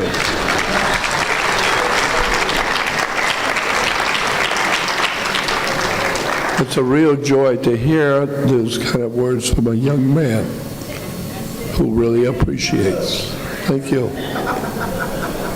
Jordan, I wanted to just express when I was young, I recall hearing a statement, something to the effect of, you can tell the greatness of a man in the way that he treats a small man or something to that effect.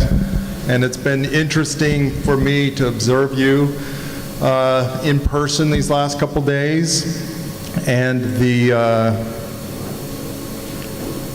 fact that you listen to everyone, anyone that's in the hall talking with you, you listen, you make eye contact. I really have been touched by your personable demeanor and your kindness, that I think anyone that interfaces with you picks up on that beautiful example of how to treat other people.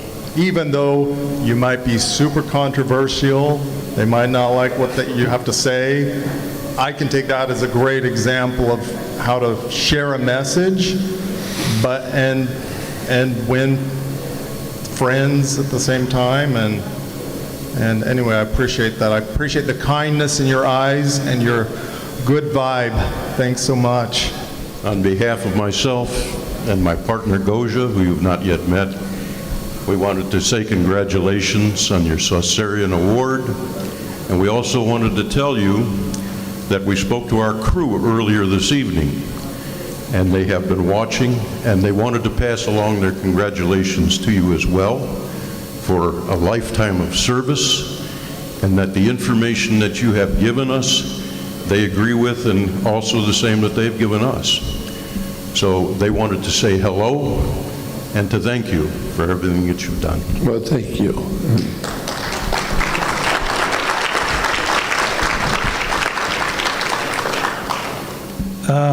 Congratulations on your award. Thank you. I heard you speak, and you talked about communists, which to me means Russia, kind of. And I hear you're retiring or might retire, and I think about that, and I know a lot of people don't like to talk about politics, but it seems like to me in these modern times, Donald Trump is very close to Russia. And it seems like, my question is, I guess, why wouldn't you keep in the fight if that's the thing we need to stop? I would say that the reason why I am thinking about retiring is because it's very difficult doing what I do at my age.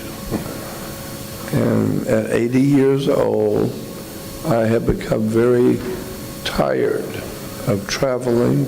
I've traveled around the world, had the honor to be able to speak to audiences all over the world, and I've just become tired because I don't really see the result of what I'm doing on a worldwide scale. I just assume that people are hearing me, and there must be people out there who are listening, but I don't really see it myself. And I live in such a way that I don't own anything, I don't have anything, and I don't ask for anything. And it's good, you're not going to get anything. And so I have friends who have given me an opportunity to have a place to live and to have friends, to which I very much appreciate them. And the two of them are right here, Joni, which is standing right here, and her husband, Frank.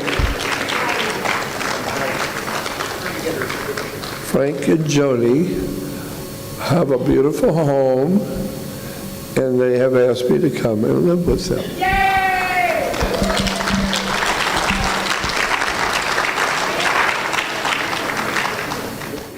All right, I'm the lucky girl. I get to sit on the porch, watch the stars every night at 7,000 feet, and me and this man every night, 365 days a year.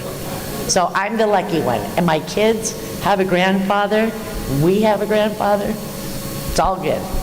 Thank you.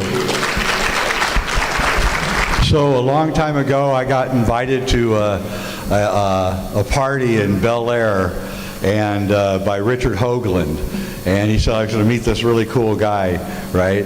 And so I go to this party, and it's supposed to be a talk by Jordan Maxwell. Yeah. I'm really anxious to see it. But Richard Hoagland stepped in and stole the whole show. And Jordan and I went upstairs by the pool and spent 5 hours, 5 hours, that's how long Richard Hoagland lectured. Well, and we sat and bonded like crazy, and he never got to talk. You know, it was his party, and he never got to talk. Hoagland blew the whole thing up, and Jordan and I became really good friends. And so, you know, I thank Richard Hoagland for introducing us, and it was a great thing. Even though he totally screwed you, it was... Finally served the purpose. Finally served the purpose. He served the purpose. Jordan, I think I told this story to everyone before, but when I first met you, I said to you, how did you get involved with secret societies and hidden symbolism and all these great things? And you said, well, Johnny, you know, I really have to thank my ex-wife for introducing me to religion. Yeah. Because before I met her, I didn't know what hell was.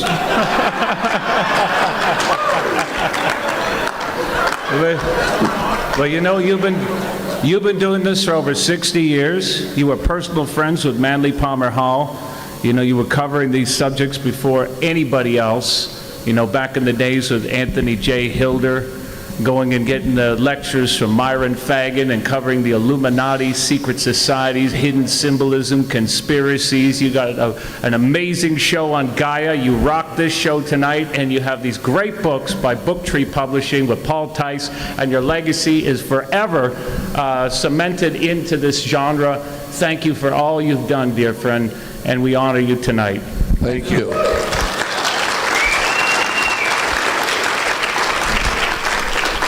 Well, Jordan, I'm sitting at a table with a lot of people that are making fun of you all, you know, especially with the Southern accent.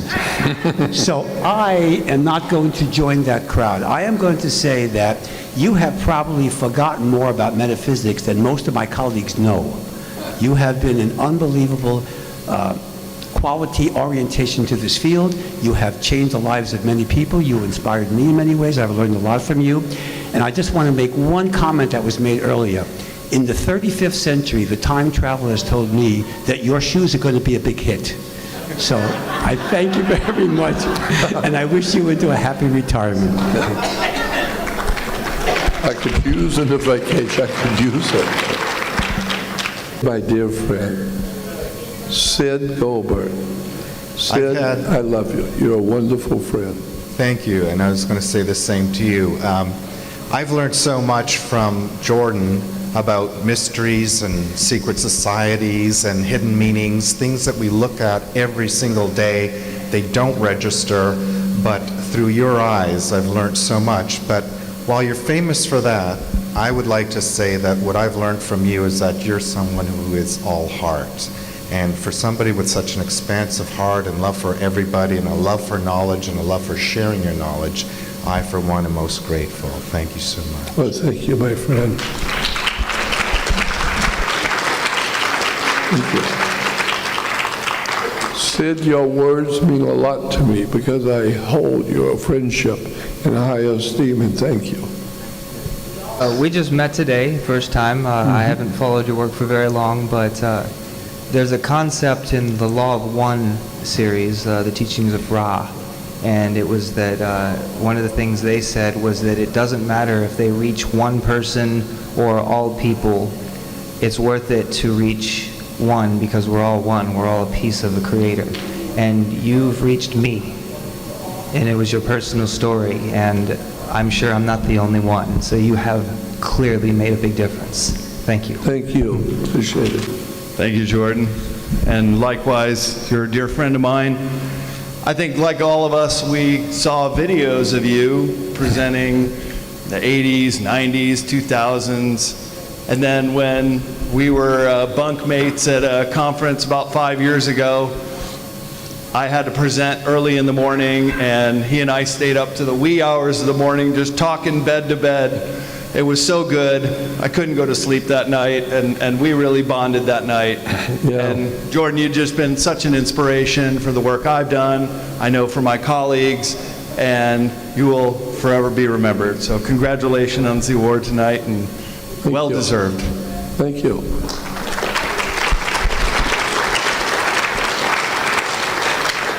I shall not forget you, my friend, and thank you again. We get to see him here for a few days, but, you know, to have him in our house and have our kids hug him and love him. I get to play grandpa. Yeah.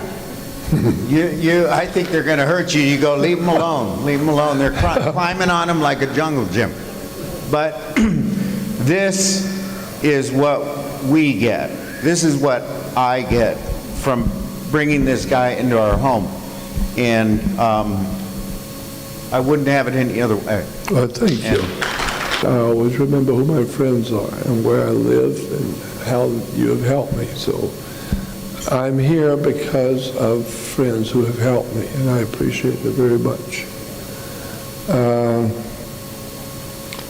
What else should I say, and what else could I say? There are so many things I'd like to tell my audience, but the things I really would like to tell, I can't tell in public. And the reason why, because I would get myself and other people, important people, in trouble if I were to tell you some of the things that I have experienced and the people I have been in the company of with, and the things that I have learned from very powerful people at the top of this world I have been in the company of and I have learned from.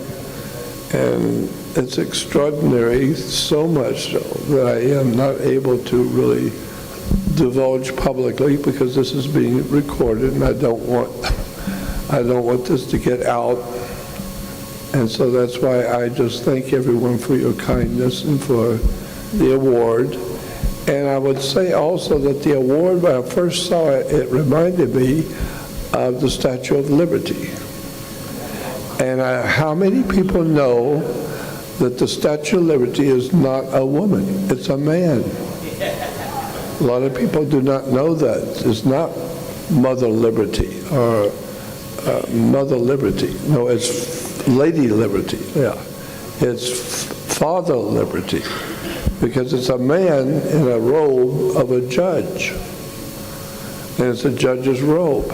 And according to the Knights Templars, the French Grand Orient Knights Templars of France, when they built the Statue of Liberty and sent it over here, they made everyone unaware of the fact it's not the Statue of Freedom. It's the Statue of Liberty. Liberty is what a sailor gets when he pulls into port. You ask permission to go aboard. You ask permission to go on land. And if the captain gives it to you, maybe he won't, but if he does give you liberty, you have liberty, not freedom. You have to be back at a certain time or you go to jail. And so keep it in mind, the Statue of Liberty does not represent freedom in America. It represents the French Grand Orient Temple Masons Masonic order idea of collectively putting the human race under orders. It's a Statue of Liberty. You don't go out and get your dad's car and drive off if you're going on a date. You ask permission. And if he gives you permission, that's a liberty. You don't take liberties that you were not given. And so that's why we in America are so famous for having freedom and liberty and justice, because we stood up for freedom, not liberty. We stood up for freedom. And that's what I am appreciating so much tonight, to be able to speak freely to all my friends. It's a very important thing to be able to be among friends and feel free to speak and represent what you think is important. And I think the Spirit of God is important. And I think the spirit of freedom is very important. And one day, the people of this country are going to wake up, and I do believe that they will rise up to defend and bring back our freedom.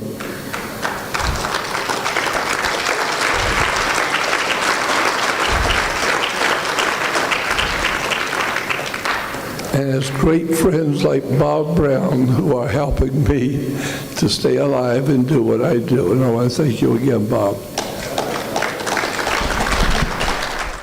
I'd like to talk about a couple of experiences I've had, which I consider to be part of about 38 different what I call peak experiences. I have experiences every day with the occult or the other world, but I've had about 38, the last count, maybe 40 major, what I would say is in your face experiences with the other world. And one of them, back in 1990, I was invited to speak in Pasadena at a UFO conference, and I was asked by the two guys that were putting it on if I'd like to go to the hotel with them to spy out the hotel for the week before. So I said, sure, we'll go. So we got to the hotel, and we're looking the hotel over, and one of the sponsors, one of the guys putting the show on, asked me, what kind of a presentation are you going to do? What will you need? Do you need a slide projector, a blackboard, or a screen? What do you need to do what you're going to do? And I said, no, what I would like to have on the stage is just a table and a chair.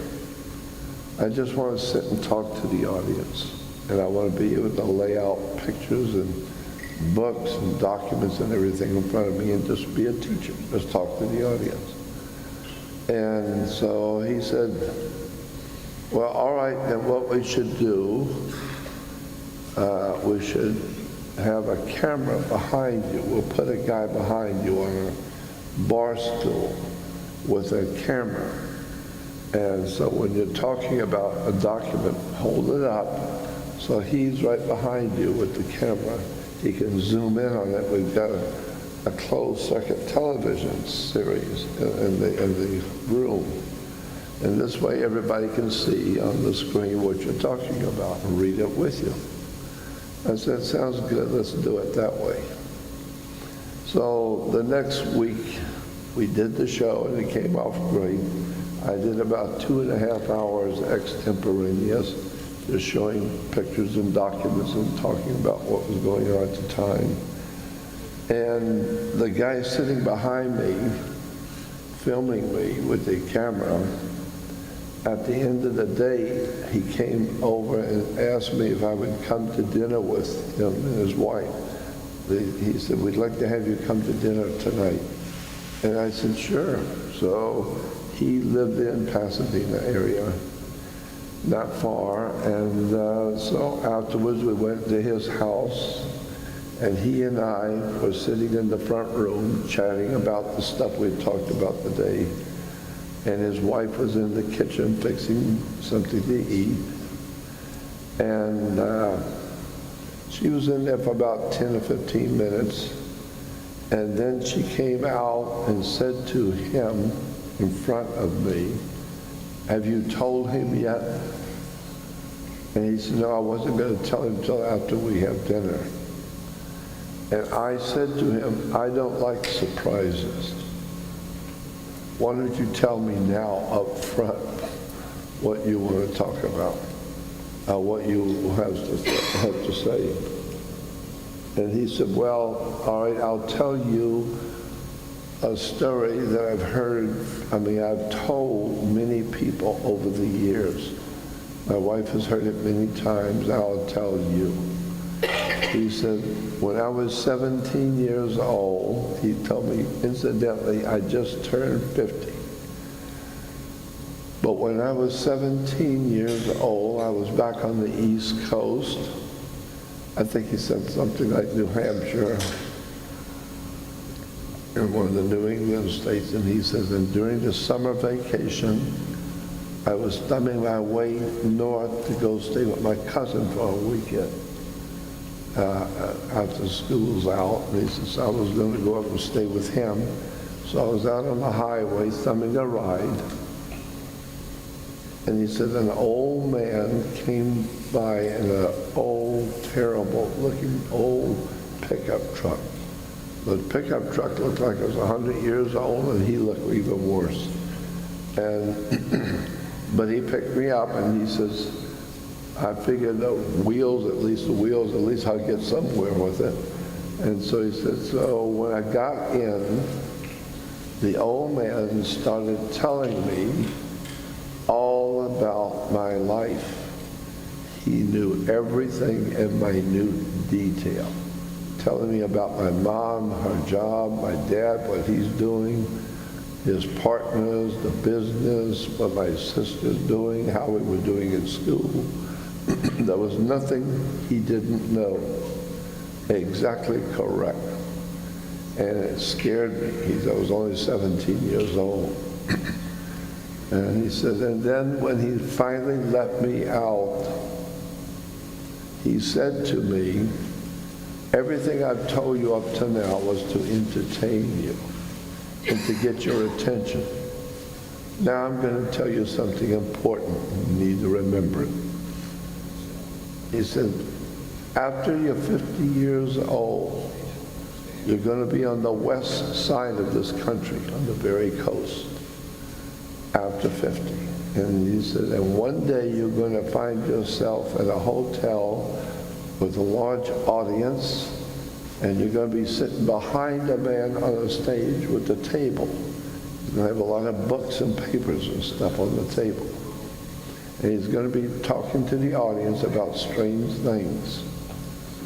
When you find yourself, you're going to be sitting behind him with a camera over his shoulder. That camera does not exist today, but it will then. And when you find yourself sitting behind him and he's talking to the audience at just a table, you tell him that I said he's not sitting there by chance. I put him there. And he will do what I want him to do. And he said, and tell him that. When he said that, it really affected, it scared me. And I've had so many scary experiences like that. People telling me things that don't make any sense to me. And I got up and I left the house immediately. I was scared, I was shaking.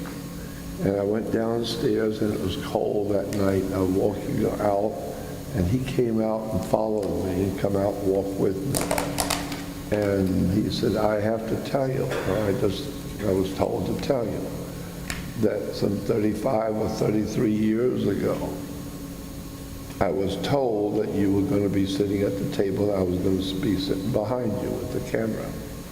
And this man told me to tell you that he put you there. It wasn't your idea or anybody else's idea. He put the idea there. And that he said you were working for him. And he said, I have to tell you. And I said, I don't like hearing things like that. I don't know what the implications are. But that was one experience. Like I said, I've had about 38 to 40 of these peak experiences. The other one you will see you'll see today. There was a film made by a couple of girls in Los Angeles that I told the story many times, and people have heard it on radio. I told it once on George Norrie, I think one night, and Art Bell. I was on Art Bell, did Dreamland. And these two girls heard the story and were fascinated by the story. And they went out and financed a little short 5-minute little piece showing my experience as a teaser for maybe a television show or a movie.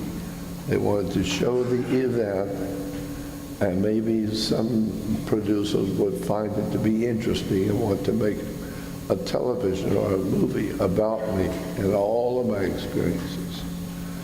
And so you'll see it today. And so what you'll be seeing is a situation that happened back in 1959. We're talking about 60 years ago.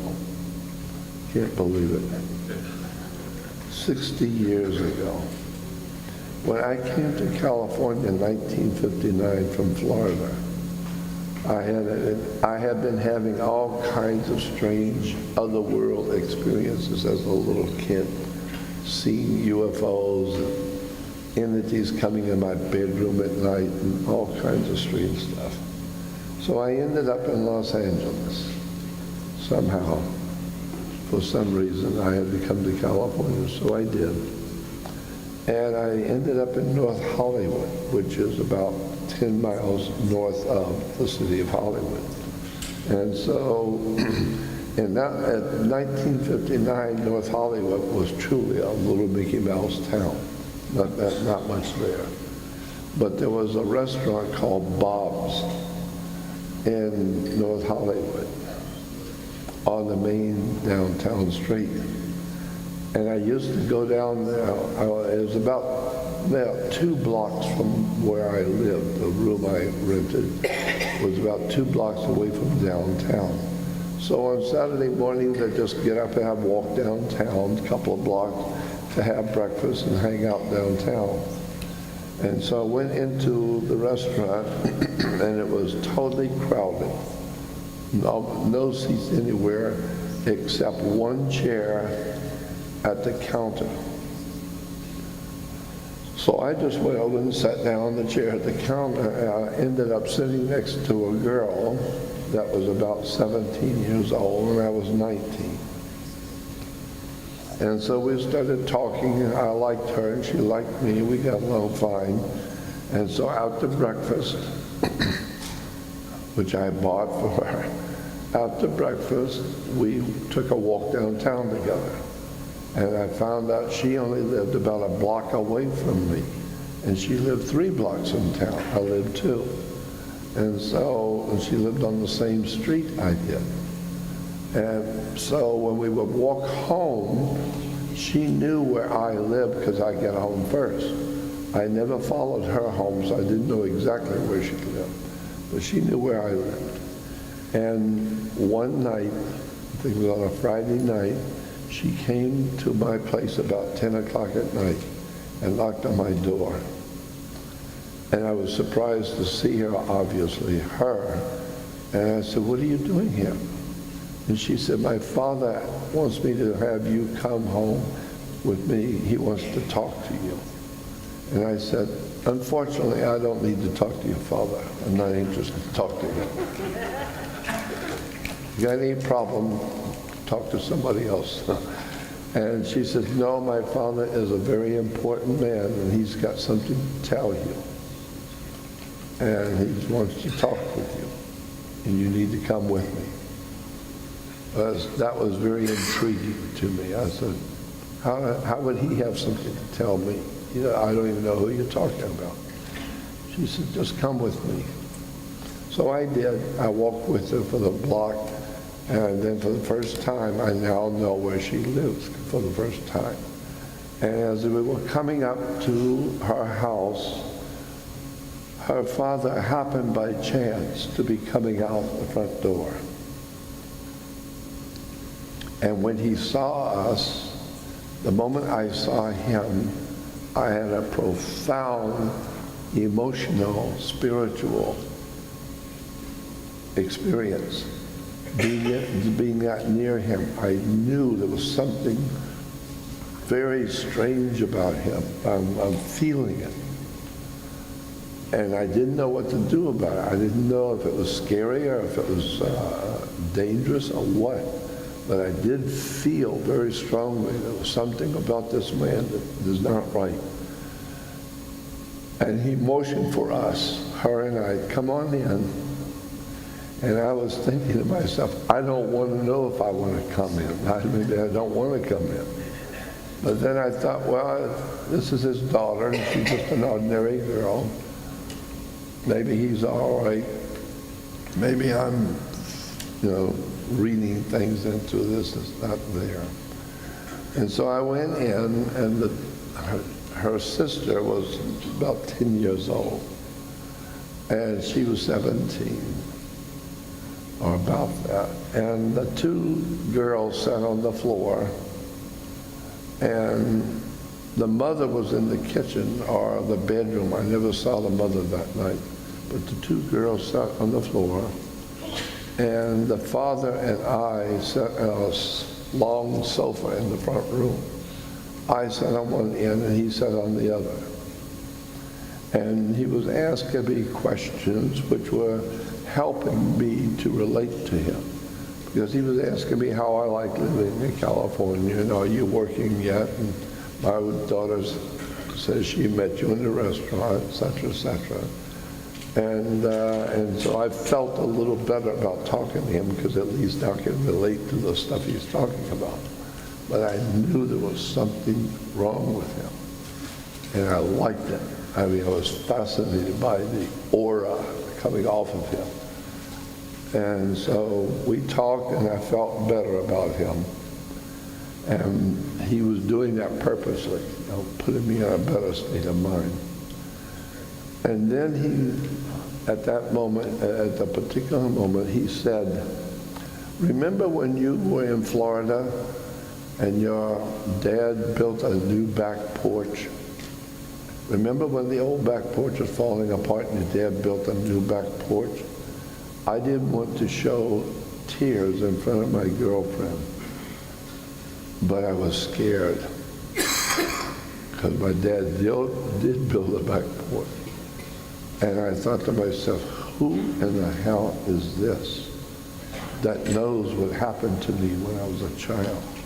And he said, remember, your dad built a back porch out of green lumber because it was cheaper, and he built it out of green lumber? And I said, yes. And he says that one night you were in bed, supposed to be sleeping, but you got up and you went out the back porch by yourself, and the full moon was out. Do you remember that? And boy, did I do remember that. I shook my head and said, yep, I remember. And he says, and you sat on the back porch, and with your fingernail, you were picking some of the green lumber. Remember how you picked the lumber and smelling it and use it for a toothpick? Remember that? Because the lumber smelled funny at night, green lumber, and you were using it like a toothpick. You remember doing that? And of course, this was not helping me with my fear. And I'm thinking, I said to him, how do you know this? And he says, I know these things because we were there. We were right there with you. And I said, what do you mean, we were there? I didn't see anybody. He said, no, it's not necessary for you to see us. We saw you. And what did you do when you were sitting there and the full moon was out and you were looking at the full moon working? And I said, yes. And he says, and what did you do? And I didn't know what to say. I didn't say anything. He said, well, I'll tell you what you did, because we were there. You talked to God, didn't you? And you talked to God looking at the moon. And he said, did you do that? And I said, yes, I did. And what did you say to God? I didn't say anything. He said, I'll tell you what you said. You said you asked God to let you do something with your life. And you didn't want to be on the earth just because you happened to be born, but you wanted to be on the earth to actually do something for the humanity. You want to accomplish something with your life. and you ask God to let you do something with your life. And he says, so we heard you, and therefore we're going to let you do something with your life. And I'm still trying to figure out what he's talking about. And he says, why are you in Los Angeles? Why did you come here? And I said, truthfully, I don't know why. I was just drawn here. I had to come here. It's been in my mind since I was a kid. He said, I know. I'm the one that brought you here. We brought you here. That's why you're here. Because you're going to do something for us. Later in your life, when you're at your last part of your life, we have something for you to do. After all, you did ask God to let you do something, so we're going to give you a shot at it. We'll let you do something. And I said, I don't really understand what you're talking about. He says, you asked God to let you do something. Yes. Well, we are going to let you do something. And in order to do that, we're going to have to train you and prepare you to do what we have for you to do. And therefore, part of your training was to, first of all, I need to talk to you and let you know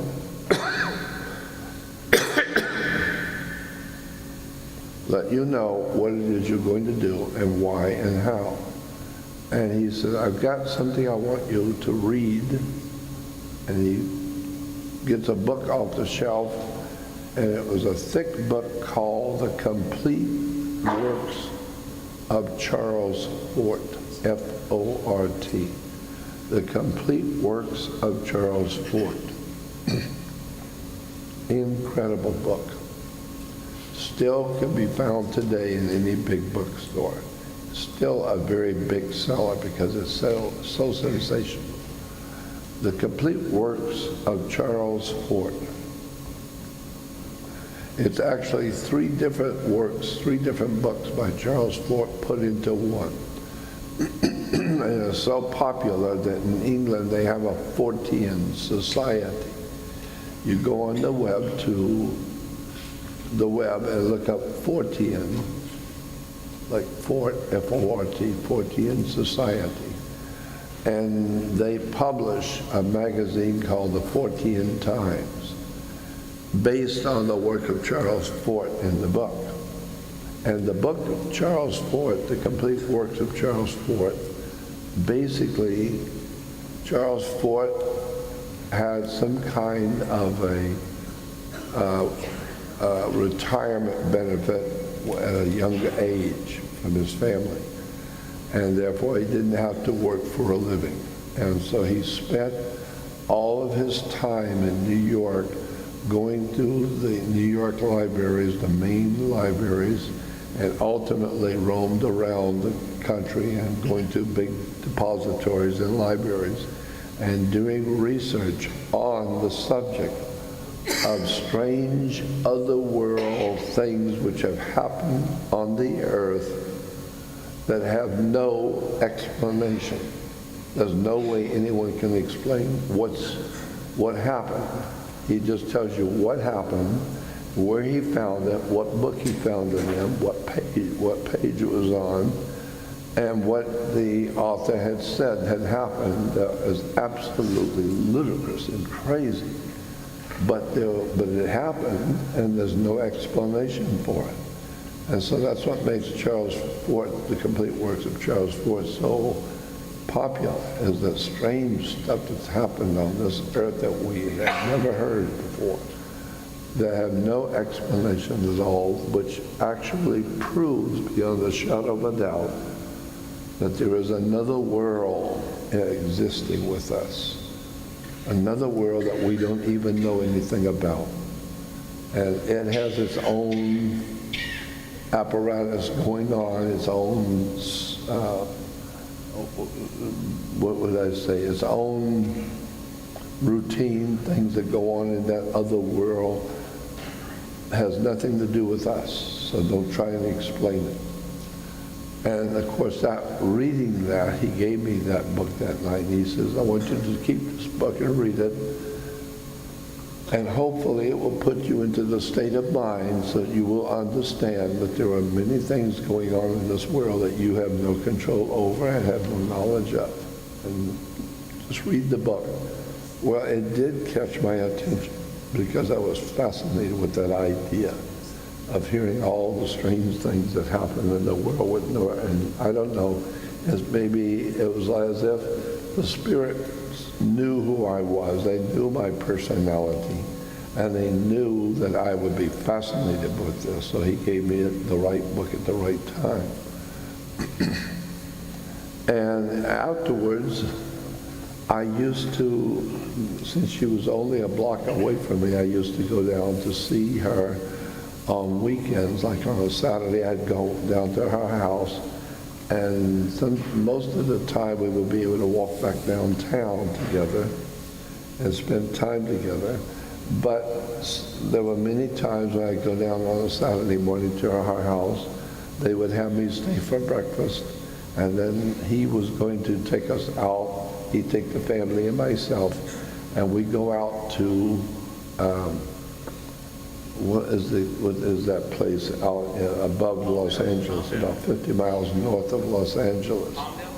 Palmdale. And we go out to Palmdale, and we go, and this was back in '59, so there's virtually nothing out there but these big contractors like Lockheed. And we would drive out there, and then we would go way out into the desert. And then we would get out and walk around, and he would show me these mounds that had openings in them, and walk down the caves, walk down into these mounds. And we went down one, and walking down, and my girlfriend went with us. And her sister, younger sister, and her mother stayed out. They didn't want to come in. And the father and I and my girlfriend, and we went down until it was getting so dark it was very dangerous to go down any further. And then the father said to us, "Stop here, don't go any further." And I said, "Why?" And he said, "Because they know we're here." And I said, "Who's they?" And he said, "There's an extraterrestrial group who are down here. They live down here, and they know that we're here. They know we're here, but they want to see how far we're going to go. And I know how far we can go without causing us problem. And this is it, so don't go any further. If we go past this, they'll show themselves, and you don't want to see them, and you don't want to deal with them." And I thought, wow, that's trippy.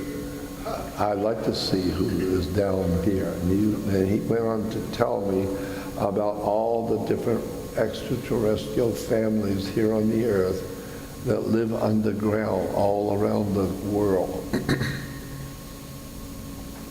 And so I was very moved emotionally by all of this.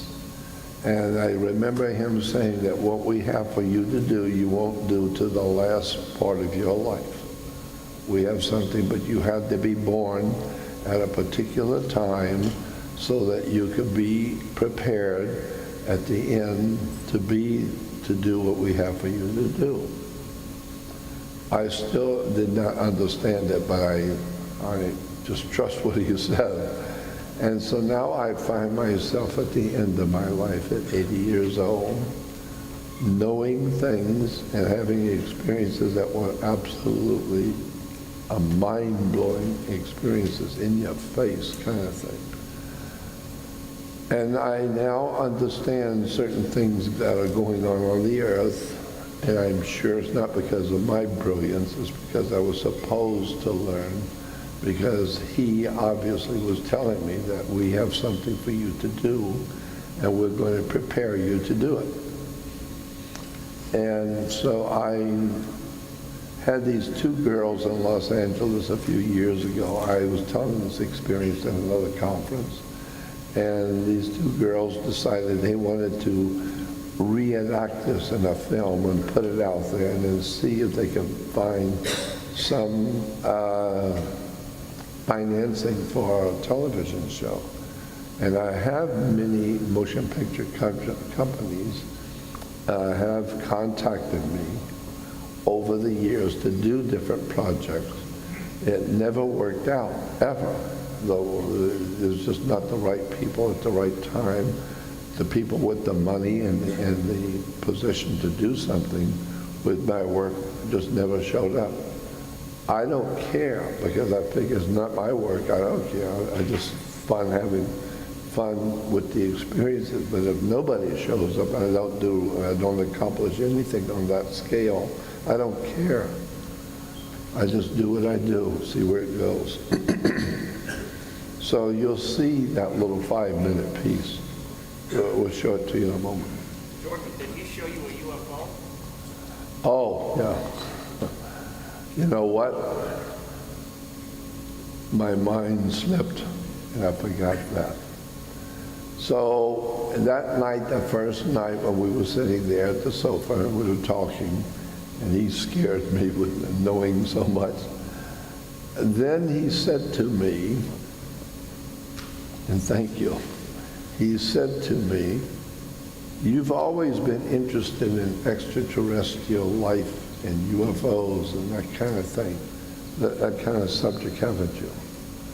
And I said, yes, I have. And he said, yeah, I know. We've been watching you for a long time. And he said, would you like to see some UFOs up close tonight? And I said, yeah, I would. And he said, well, come with me. I can do that for you. Come with me. And I said, where are we going? He said, you said you wanted to see UFOs. I said, come with me. I'll show you. So I get up, and he and I go out the front door. The two girls follow us. The four of us go out the front porch. We walk out into the front yard, and it's about midnight or later, maybe 1 o'clock in the morning. In Southern California, it was a warm, beautiful night. And he stands there in the front yard, and he looks up, and he starts inaudibly talking. He's moving his lips and talking to the heavens. And I'm watching him, and the girlfriend is watching me. I'm watching him. She's watching me, and her look on her face was like she was interested to see how I was going to react to this. She was curious to see if what I was going to do about it. And I stood there watching him as he was inaudibly talking to the heavens. And then he turned to me and he says, they said they'll be here in about 2 minutes. They're coming from southwest, from over by Griffith Park. They're coming over Griffith Park Observatory, and they'll be here in about 2 minutes. And I said, who? Who are you talking about? He said, you said you wanted to see UFOs? Yeah, you're going to see them. They're coming in about 2 minutes. Just sit tight, you'll see them. And sure enough, in about 2 minutes later, 3 beautiful, glowing, disc-shaped things, not flying quickly, but very slowly in a formation of a triangle. All 3 came up over from the Griffith Park Observatory, southwest mountains, over North Hollywood, and they came over and stopped right above us, and stopped. There on the bottom of these disc shape, and incidentally they were like full moon sized discs, not little lights, full moon size. 3 of them in a triangle formation. And on the bottom of each one of the discs it was circulating colors. It was like 6 or 8 slices of a pie.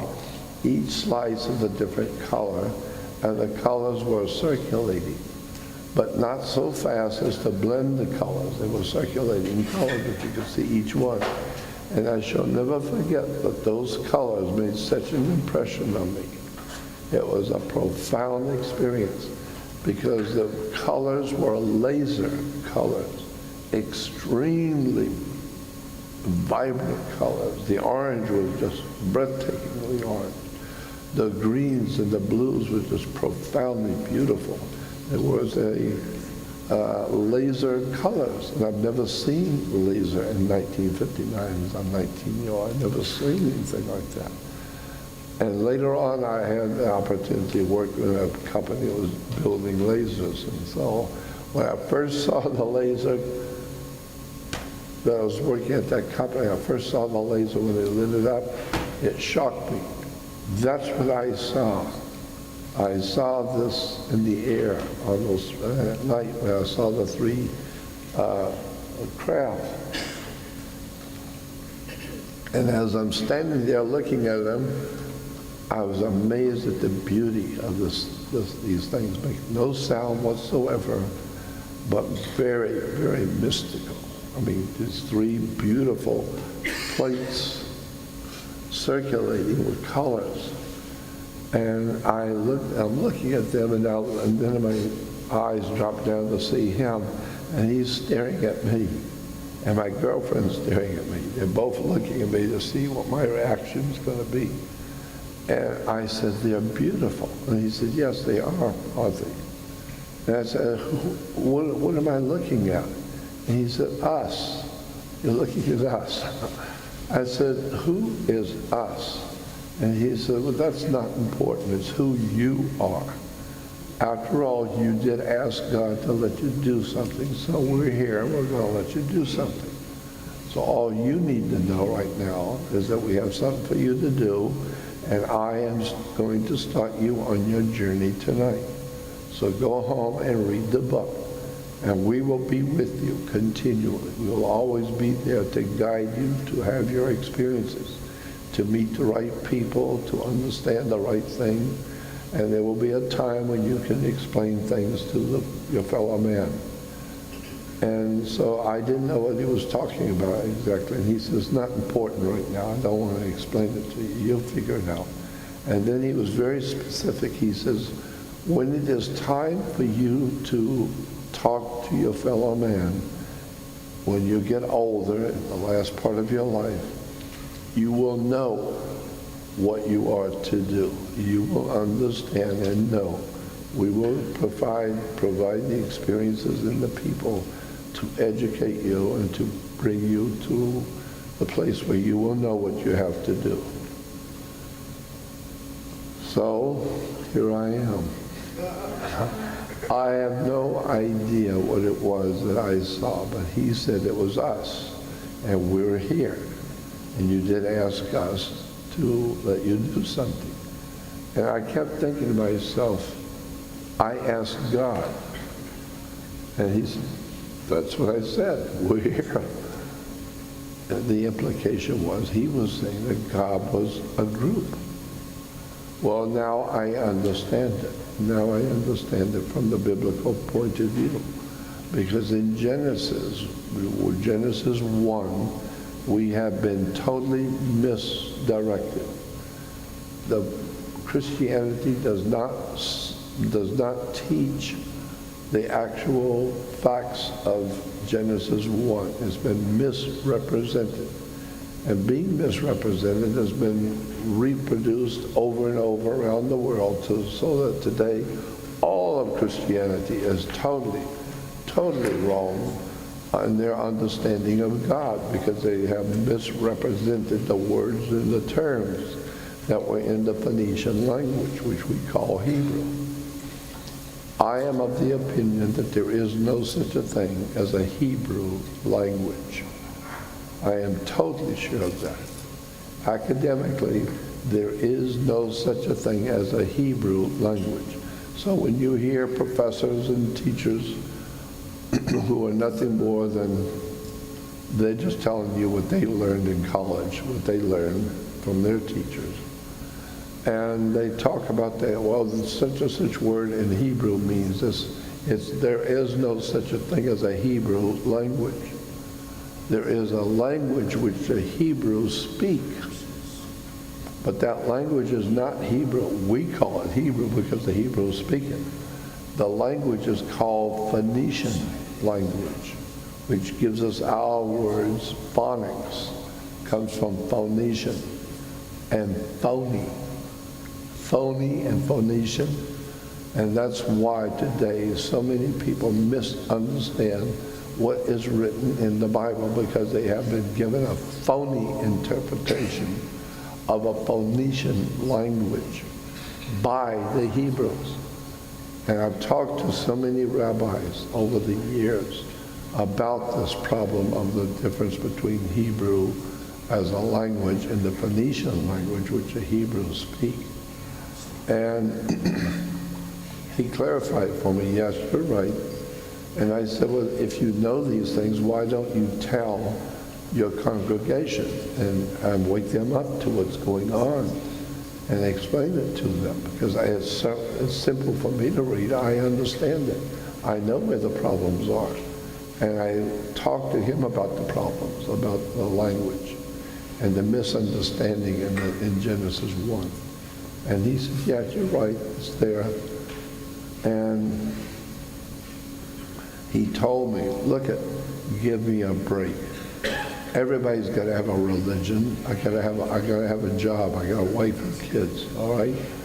And they're going to college. I got to have a job. So some people have a Catholic religion. Some have Protestant religion. Give me a break. I'm a Jew. I got to have my religion. I got to have a religion too. And I do well. I make money doing what I do as a rabbi. So give me a break. So I would just say that there's a world of knowledge in Genesis 1 and 2 that will absolutely knock you out when you see what the words in the Phoenician language actually mean. And so I could go for an hour. I don't have an hour. I got only a couple minutes left. But I'm just telling you, if you really understood what was in Genesis 1 in the Bible, you would then understand the UFO situation that's on the earth, because that's what it's talking about. And I do remember seeing these things, that I've had so many different UFO experiences. I mean, incredible experiences. We could talk for hours about this. But I just wanted to point out that there is a misunderstanding in the Bible about what the word God means and what the word angels mean. And so, talking about that experience of the young girl that I met in the restaurant and how we had a beautiful relationship, then one day I went to their house and they were totally gone. The house was empty, all the furniture is gone, and they were totally gone for good. I never saw them again. And I was very hurt that my girlfriend took off and didn't even tell me she was going. But today, now that I'm older, I understand, and I appreciate and understand what happened. Because he was sent here, he was brought here to do something for me and to recruit me, so to speak. I'm assuming, and the only thing that makes sense to me, because he did start me on my life and he did direct me with the book. And so I'm assuming that he was supposed to get me started and get my attention and then go move on. You got other things to do. So he moved on to do other work with other people. And so you will see in this little 5 or 7 minute piece, it was reenacted in a motion picture of me with my girlfriend and the father. And I will tell you that it has been one of the most extraordinary experiences I've ever had, by chance meeting a girlfriend in a restaurant and finding out what her family was really like. And I have no idea in the world where she is today or if she's even here. But I do believe, I can't prove, but I do believe her father was an extraterrestrial, because he was absolutely incredible with his knowledge about who I was and what I'm doing here. And he said, I brought you here, and we brought you here, and we sat on the back porch with you. And he was telling me all the small little things, all little details that there's no way for him to have known unless he was there. And so I'm inviting all of you to watch this little piece that we have prepared. which will give you an idea. When I first watched that, I thought to myself, yeah, that looks like what I could have looked like at 18 years old.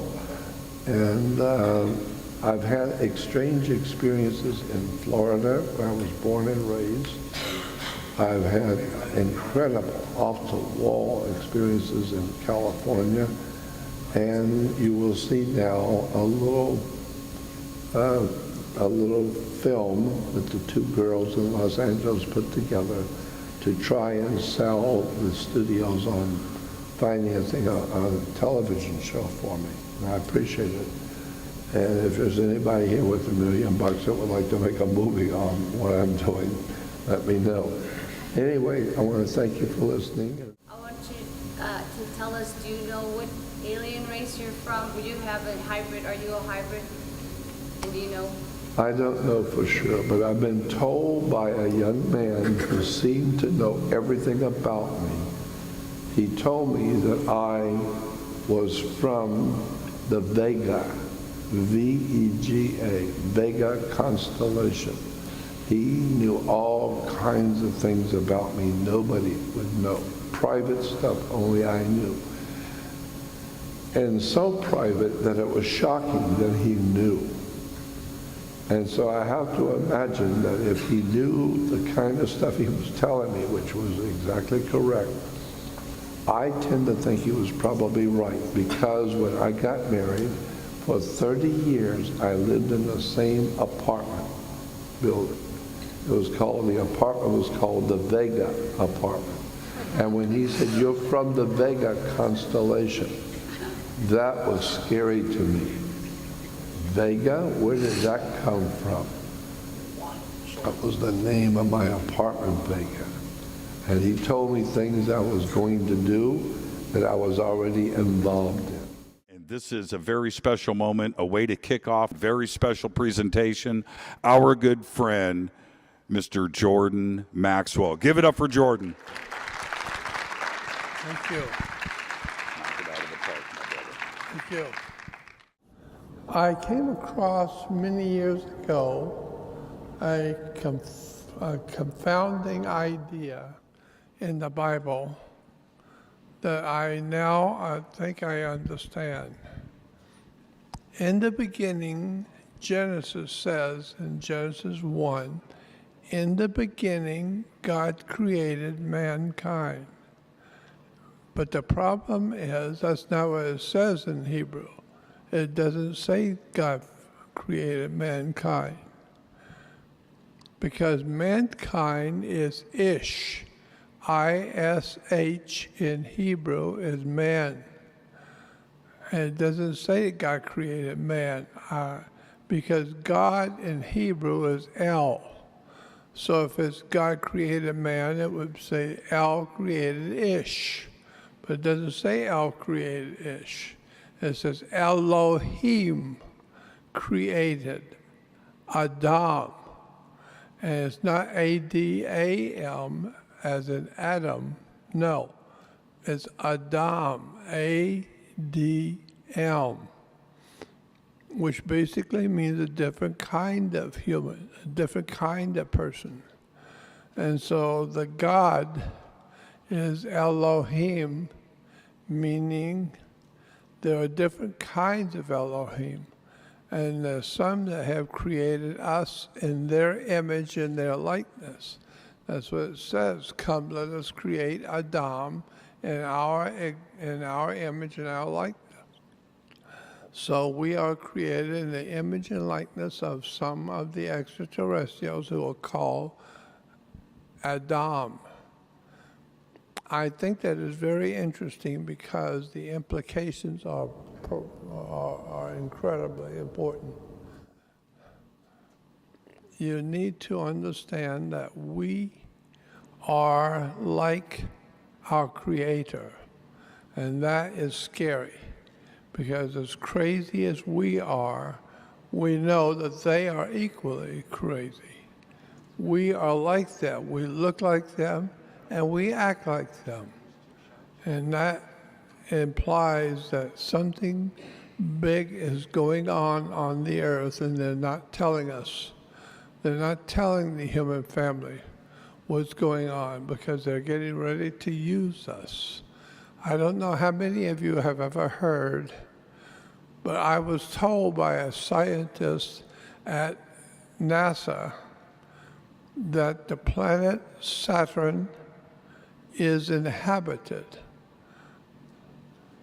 It's inhabited by an army, and it seems to be that the army is building up, and it looks like it's building up to attack someone. And so NASA believes that we are being prepared for a massive, massive attack from whoever it is that's being built up on the planet Saturn. And some sort of a military force. I think all of this is very interesting because when you begin to read that God created Adam, A-D-M, not A-D-A-M, Adam. There was no Adam. There's Adam, a different kind of person. So therefore, we now can understand that God did not create us. There were many gods, and they created us. That's why it says in the Bible, in Genesis 2, now man has become as one of us. He's become as one of us. And therefore, we are like the gods that created us. I think all of this is very interesting in that today we have so many philosophies and ideas about God, never realizing for a moment that the word God implies many things at different levels. The mere fact that the planet Saturn is inhabited and is becoming a buildup of military from somewhere out in deep space is coming into the planet Saturn and going inside the planet Saturn, not landing on it. They're coming in and they're coming into the planet Saturn. And we know basically what they're doing is they're planning some kind of a military expedition. And I am told that NASA believes that that expedition is going to be an invasion of the Earth. And if that is true, they got a huge army that's coming. I don't know how or why, but that's what I have been told by people in NASA. So, having said that, that's some of the things I wanted to bring out. We have not been told that our government for the past 100 years has been talking to an extraterrestrial civilization in the area we call, what was the name of that constellation? Cassiopeia. In Cassiopeia, we are receiving messages. And we've been receiving messages from Cassiopeia, but we don't know how to read them. But they're intelligent messages, which means and implies that there is someone out there in Cassiopeia who is contacting us and trying to tell us something, but we're not understanding. So that alone is something to be concerned about. There are other things I'd like to talk about, but at this moment, I'm not sure exactly what it is that you all already believe. I just know that so many people have believed things which are not true. For instance, the Vatican has passed around the story for so many years that Peter, P-E-T-E-R, the Apostle Peter, was the first pope in Rome. And point of fact, that's not true. Peter was never in Rome. And besides, when Jesus called Peter in the Bible, and he said to Peter, "Peter, upon this rock I shall build my church, and the gates of hell shall not prevail against it." This was very important. When Jesus said, "Upon this rock I will build my church," and the Catholic Church says that that rock was Peter. Peter supposedly was like the movie star today, Rock, because it was loosely referred to, he was loosely referred to as the Rock because of his personality. No, that's not true. The word in the Bible for Jesus saying, "Upon this rock I will build my church," the word rock is Petra, not Peter. And we've been misled by something called Petra. Petra is a very big rock in Syria. And if you have seen Indiana Jones in The Last Crusade, Indiana Jones ends up in Petra with his father, Sean Connery. So the mere fact that Petra is the rock upon which Jesus builds his church, Petra was also the home, was built by the Nabateans. Nabateans were the first actual Arabian cult. And so this is where we get the Nabatean foundation for Petra, which is the foundation for Christianity. And so therefore the implications are horrendous. When Jesus said, "Petra is the rock upon which I build my church," it implies that we are members of a special kind of creation, and we've been created to serve the gods of Petra. And we are doing just that right now in our lives as humans. But I have a book called Symbols, Sex, and the Stars. And it's a very, very well-written book. I think probably it was written for an audience of about 12 to 14 years old, because it's very simple, very easy to understand, and I've never read a book like it in my life. It's a very important study of the symbols, sex, and the stars. Yes, symbols, sex, and the stars. So, I was made aware many years ago that the United States federal government is being contacted by other civilizations, and that we Americans have been playing with their ideas and going along with them in their state of affairs. It's an incredible story, but for 100 years I know of that we have been listening to the authorities tell us there is no such a thing as extraterrestrial life, when in point of fact, we have been talking to them, and we're talking to them now. And they've been planning things around us that we don't know anything about. So that is that. That's as far as I can go on that. If any of you have any questions, I would be happy to try and answer them when we get outside, or when you see me in the audience, you can stop me and ask me, and I will try and answer you. Again, I thank you for being here and for hearing me. So, the name of the scientist that actually designed the first electric telescope was back in the 30s. I can't remember his name, but he invented the electrical telescope.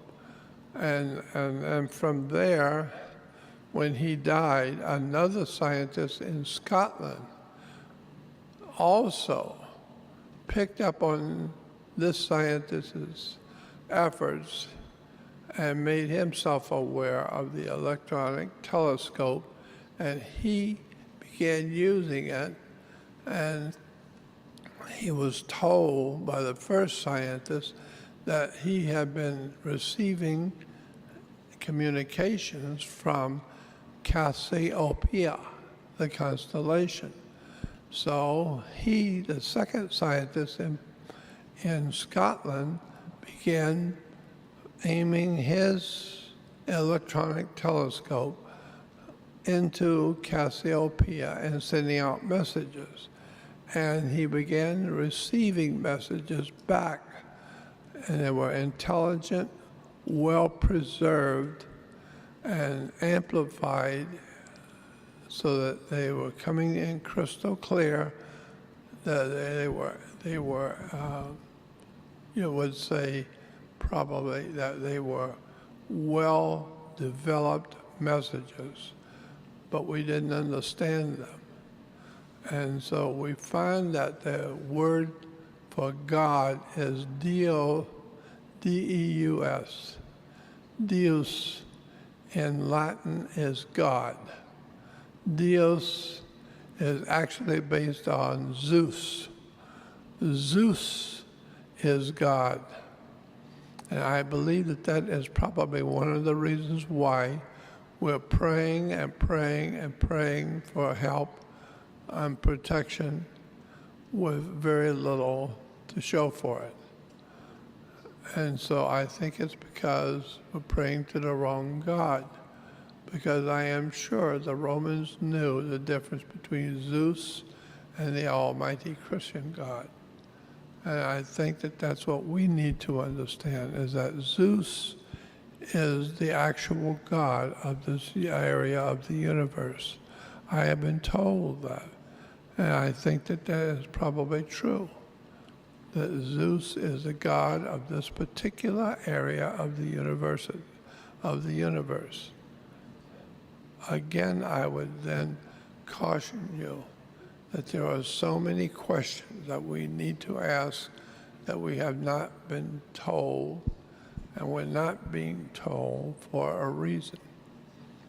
We need to understand that our government knows many things that they're not telling us, and they're keeping from us many important things which we're not made aware of.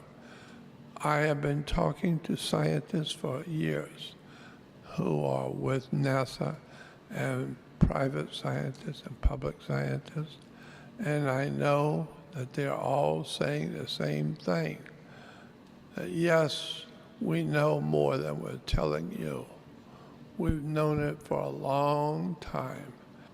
That being the case, there are many other things we could talk about, but at the moment, this is all I can think of to say. Yes.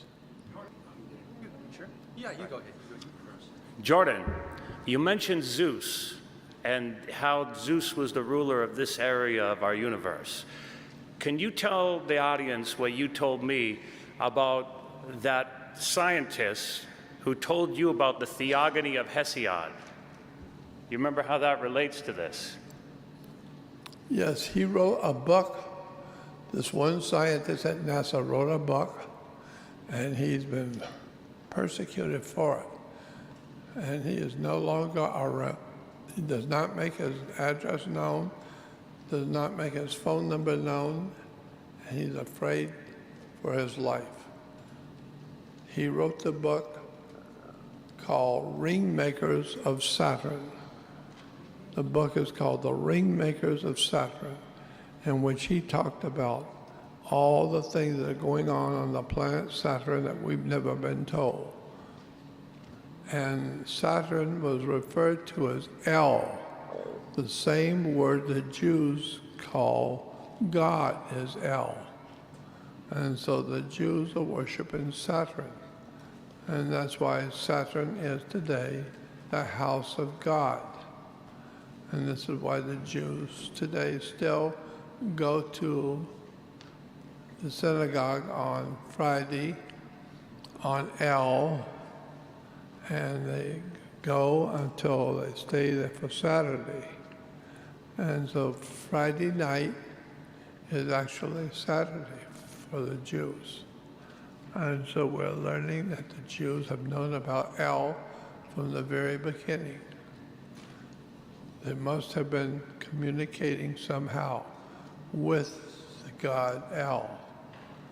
And this is why on Saturn in the North Pole, you will see a Star of David on the North Pole of the planet Saturn.